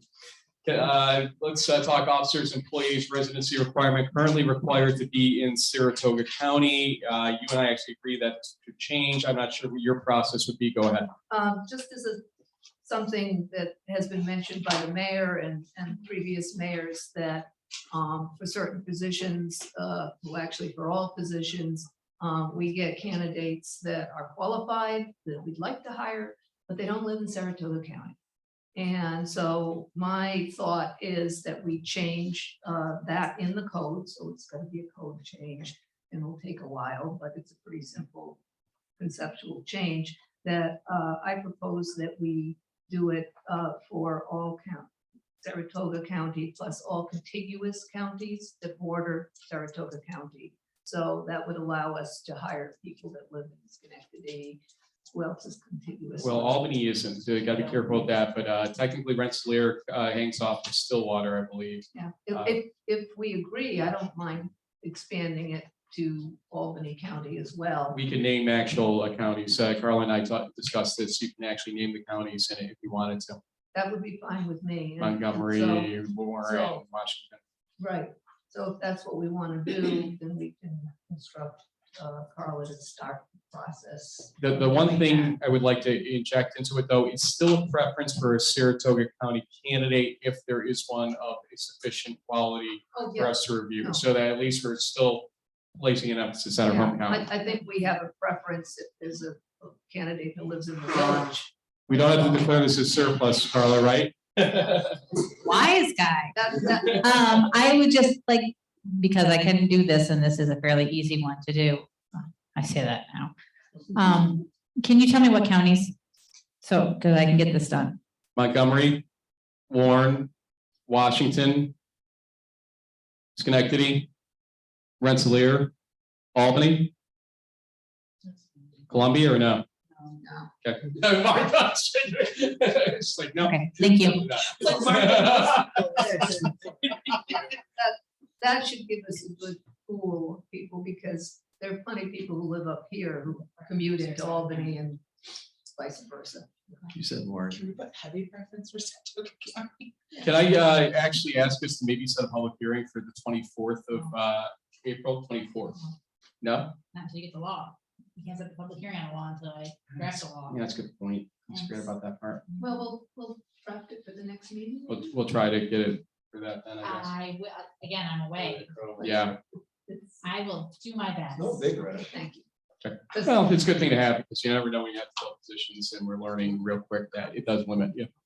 Melissa's a great candidate, by the way, but unfortunately, some of the good resumes that came in too were from out of Saratoga County, so we had to say immediately no without an interview. So it always kind of is disappointing to have to go that route. Okay, public comment generally, at this point, we're going to limit you to 3 minutes per speaker at this point, if you don't mind, because we are getting late. Any public comment generally at this point? In the house, Pete Martin, if you want to, thank you, please. Just watch your step with those cables.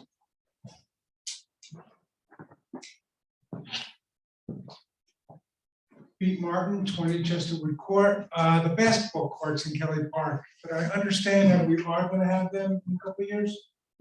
Okay, great, because I was looking forward to them down there, and I just seen you moving the money. Thanks, Ray, appreciate that. Carla, to your comment to me about the sidewalk code, I'm concerned because it came up again in the comprehensive plan about a fee. I'm dead set of having a fee for the non-for-profits. I don't want to miss it. That's why I'm scared. So I sit here all the time, because it'll pop up and I'll be not at that meeting and I'll pass it. So I want to know if it's going to happen so I can tell our whole village, because I did it the last time and a lot of people were upset about it. So that's why I asked to make sure that wasn't going to happen. That's it. Thank you. Anybody else in the house? Yes, come on up.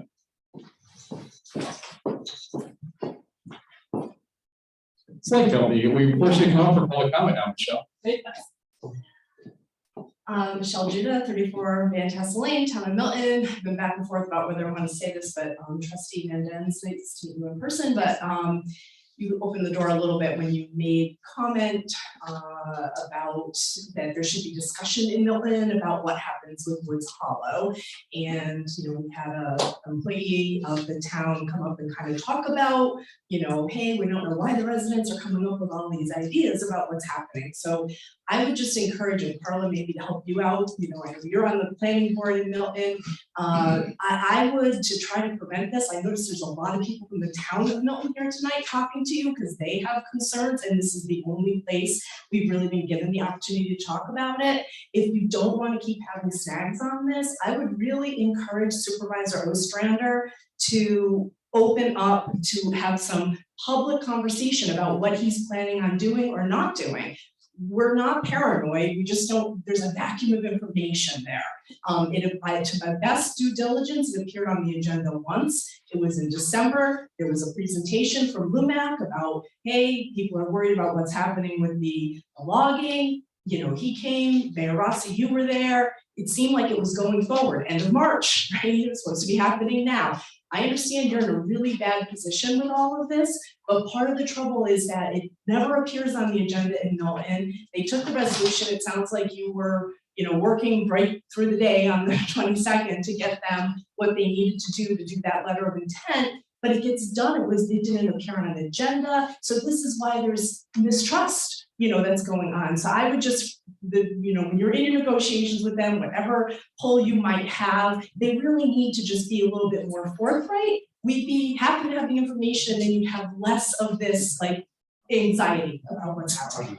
Do you walk away more confident tonight than you walked in about the deal? I'm just curious. I've appreciated all along, and I've said that I think that the village has done a pretty good job of getting information out there. I've known for a long time that there was some talk about something happening because it was discussed here. I would hear it discussed here. It's a completely different situation there. Yes, I don't think anybody's evil in this situation. I do think that it is a good idea, obviously, to do your due diligence, ask your questions, be sure about what you're doing. But I feel that the village has done a good job of trying to be transparent about it. Thanks, Michelle. I just want to respond, to give some consideration to the town of Milton. They, to some degree, have been waiting on us to finalize the terms. And they're not comfortable publicizing terms till they know that they're final. So that's part of the holdup. And I'll just say again, because I've said it several times, I'm not expecting terms to be discussed, but in general, hey, we're thinking about purchasing, Woods Hollow. Here's why. Some of the residents have come up and said this. Here's the reasons why we feel that forestry plan is not so good. This is what shall we do this, residents? And then we'll go back and negotiate the terms. And that hasn't happened. Okay, thank you, Gina. I'm writing in. Go in front. Go in front. There you go. Gina made a mess of it. Gina Morosi, 10 Old Glory Lane. Before I say what I was gonna say, Mayor, I went outside when the Milton residents started to leave, and I asked them that same question, what do you think, how do you feel? And they were all very happy, very content, their worries were taken care of, they felt heard, so. Good to know, thank you. Yes, reason why I'm up here, because Mark's raising his hand too. First of all, I want to send a huge thank you to everybody that turned out to help with the Easter egg filling / birdhouse festival cutting on Saturday. If you ever have any doubts about the youth in our community, don't, because they turned out in force. It was amazing. Plus, we had residents that used to live here that saw it on your Facebook page and came into town just to help do it. We had a ton of residents. It was great. So that's that. Next, this Saturday is the Easter egg hunt. For those of you that didn't know that, with the little ones, we've got 4,000 Easter eggs. Thanks, Mark. We've got, lunch, we've got prizes, we've got Games. games and Crafts. crafts and. Like, what did you just come up here and say? Where is it? It's, I thought you said craps. I thought you guys were little young to be playing craps. if the weather's nice, it'll be at the Milton Or Camp. just Kimball? Do you want to get up here? No, we can just. Okay, Burgess Kimball Park. Rain location is at the Milton Community I Center. got part two here too. And hopefully Time? be as successful as it was last year. Thank you. No, your time for the event. Oh. 11 to 3. Anything else? I think that's sufficient, unless Mark wants to say something else. No, we're doing great. Yeah, we're ready to go. Thank you very much. Anything else in the house? Ray Hutton.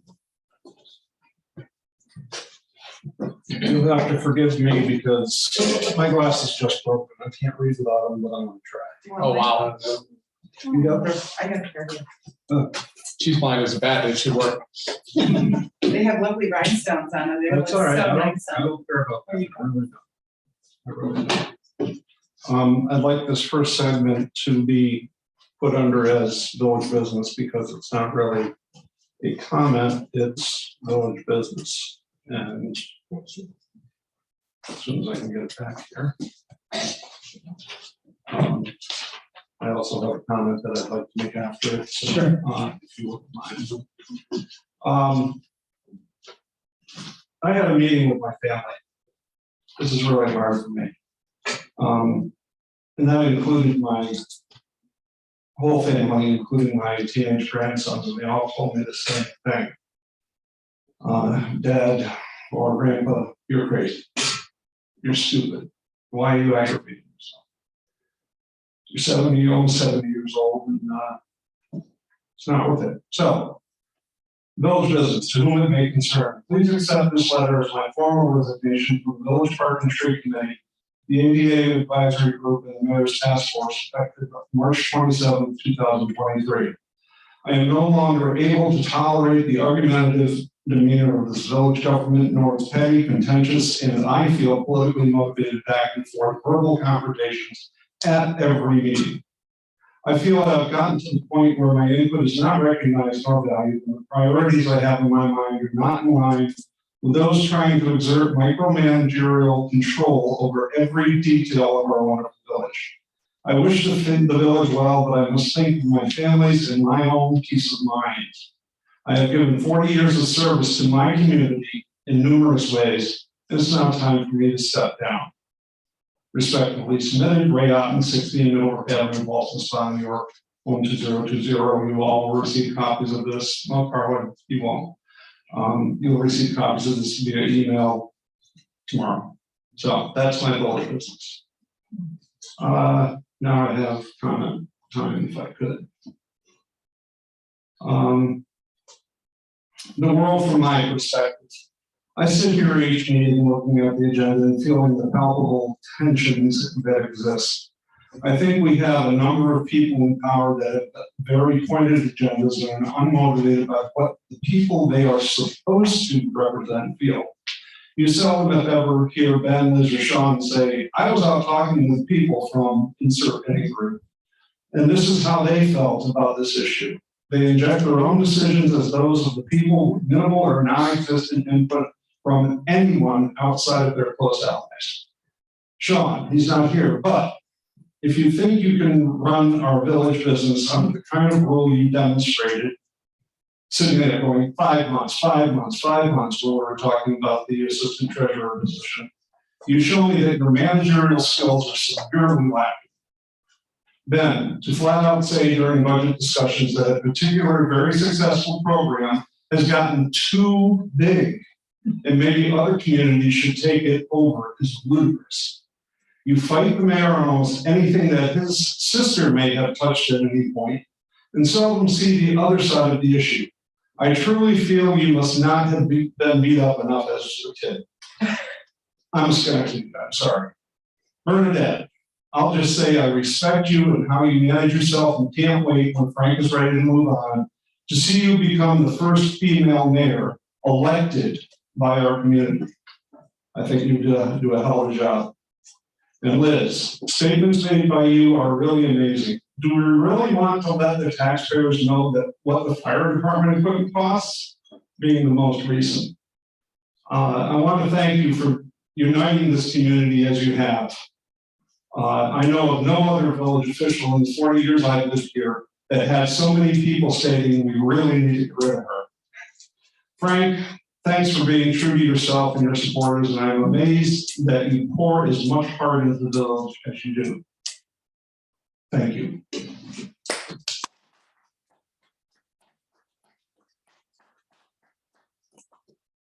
I'd like to make a motion that you reject his resignation. Yeah. No. Highly considering that. Anybody else in the house? Motion?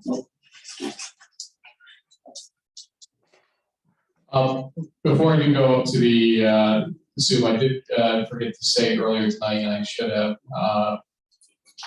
A friend of ours, obviously, I think we're all hurt tonight and going through this week. Please say some special prayers for our missing in action friend here tonight, Terry O'Connor, whose husband had passed away Friday night. While he's been ill for a little while, this was pretty quick. And it's pretty devastating to her and her entire family. The arrangements are on Friday at Armor Funeral Home, 4 to 6 p.m. So please, for those who knew or know Terry and or Ed and the family, please show your support. We love you, Terry. We miss you tonight, and we will see you soon. Let's go to Zoom. Who's up? Nathan Ward. Nathan, unmute and you're good. Hello, can you hear me? Yes. Hi, Nathan Ward, 1 Hyde Boulevard. I just have a couple BSBPA announcements. First, Saratoga County Restaurant Week is occurring until March 30th. A couple BPA restaurants that are participating are Iron Edge, Neighborhood Kitchen, and Dunning Street Station. Second, the BSBPA is teaming up with Saratoga Chamber to host a ribbon cutting at Oxford Property Group this Friday at 4 p.m. They're located at 108 Milton Ave, right next to or right by Coffee Planet. Third, and thanks for approving the motion for the Earth Day event that's going to be held in Roosevelt Park. It's going to be April's first Friday. That's not going to be held on First Friday because First Friday is Good Friday, and it's also the first day of spring break. Instead, the committee has decided to try something new, and we're going to have a not First Friday Earth Day event on Saturday, April 22nd. There's going to be a raffle along with Earth Day activities, such as drop off your compost at Karina Contemporary Jewelry and make glass straws at Glint Glassworks. And then lastly, May's first Friday, the BSBPA will be teaming up with Ballston School District to host an art show at participating businesses. And that's all I have. Thanks. Thank you, Nathan. Anybody else? Yes, Mike.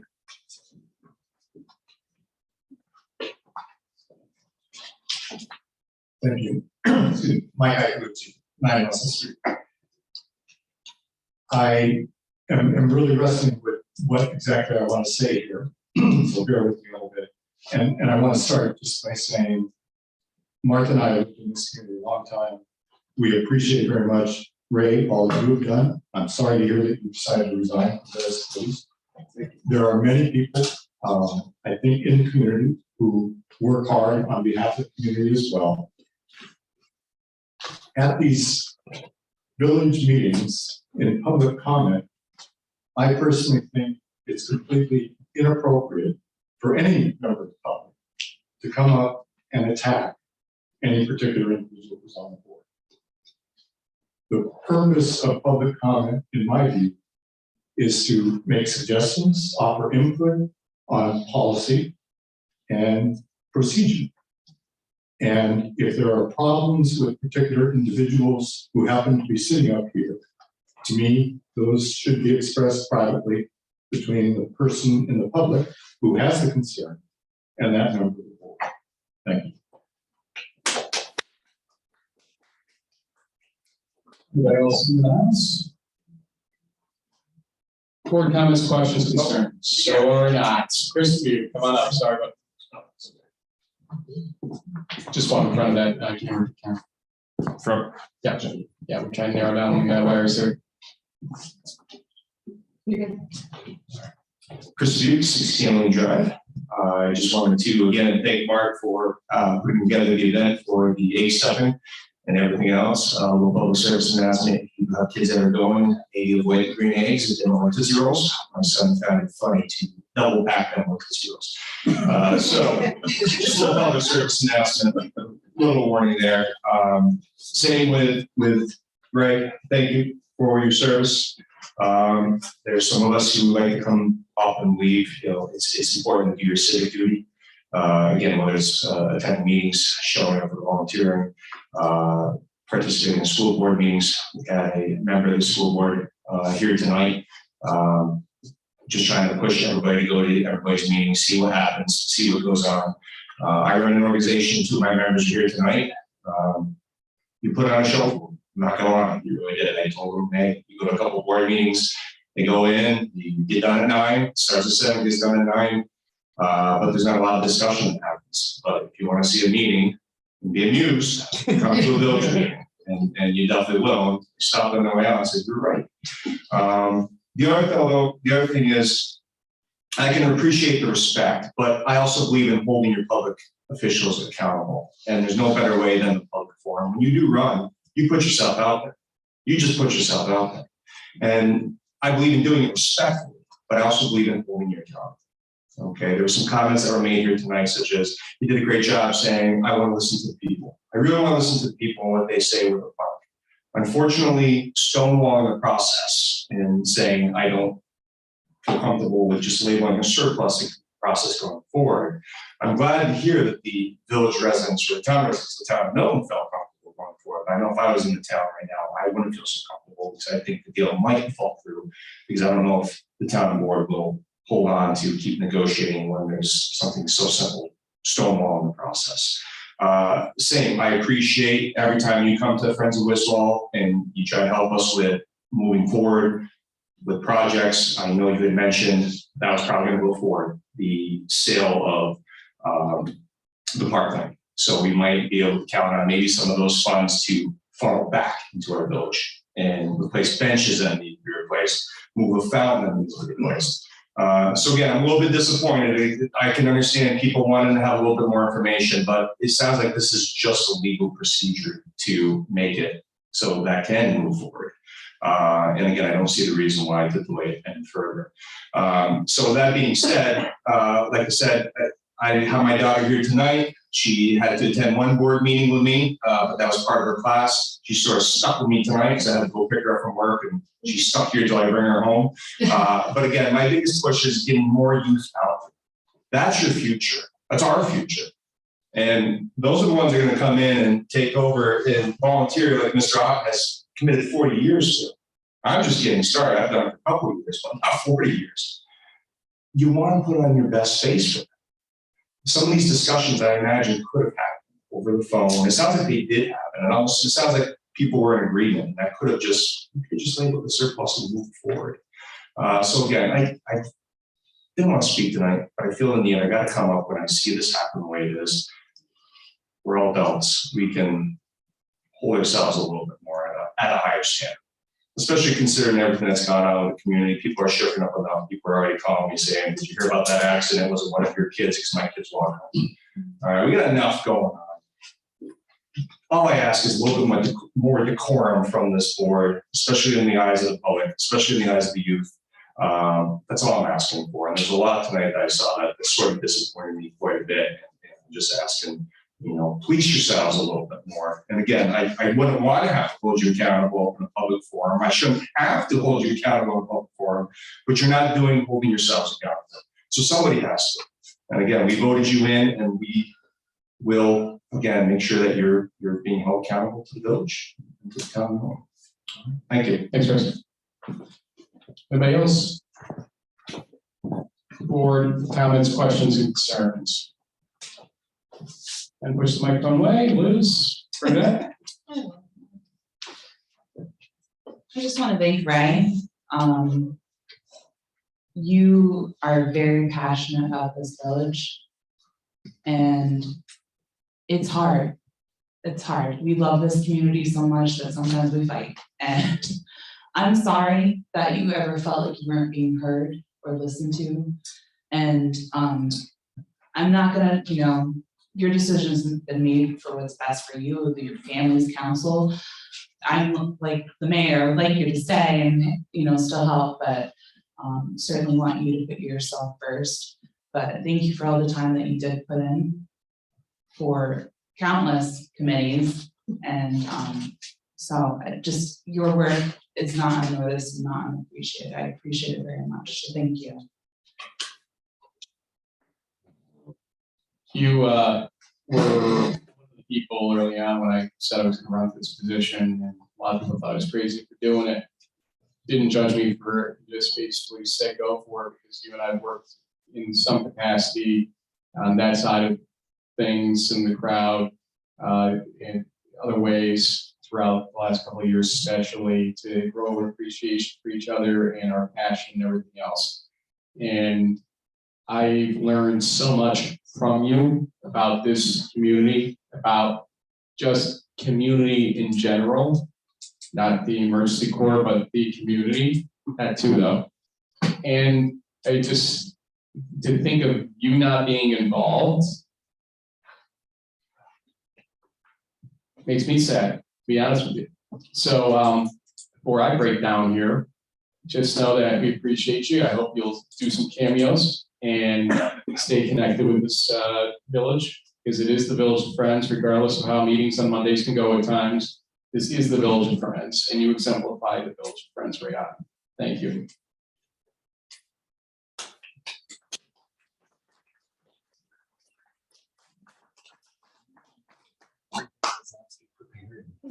Oh, no, I didn't even bring that up. Be nice. That's not even one bother. Other business? No executive session necessary. Can I get a motion that the vouchers be audited, the meeting be adjourned at 10:27 p.m. Trustee Baskin. Trustee Fandesa, discussion, all in favor? Yes. Opposed? Motion carries. Good night, everybody.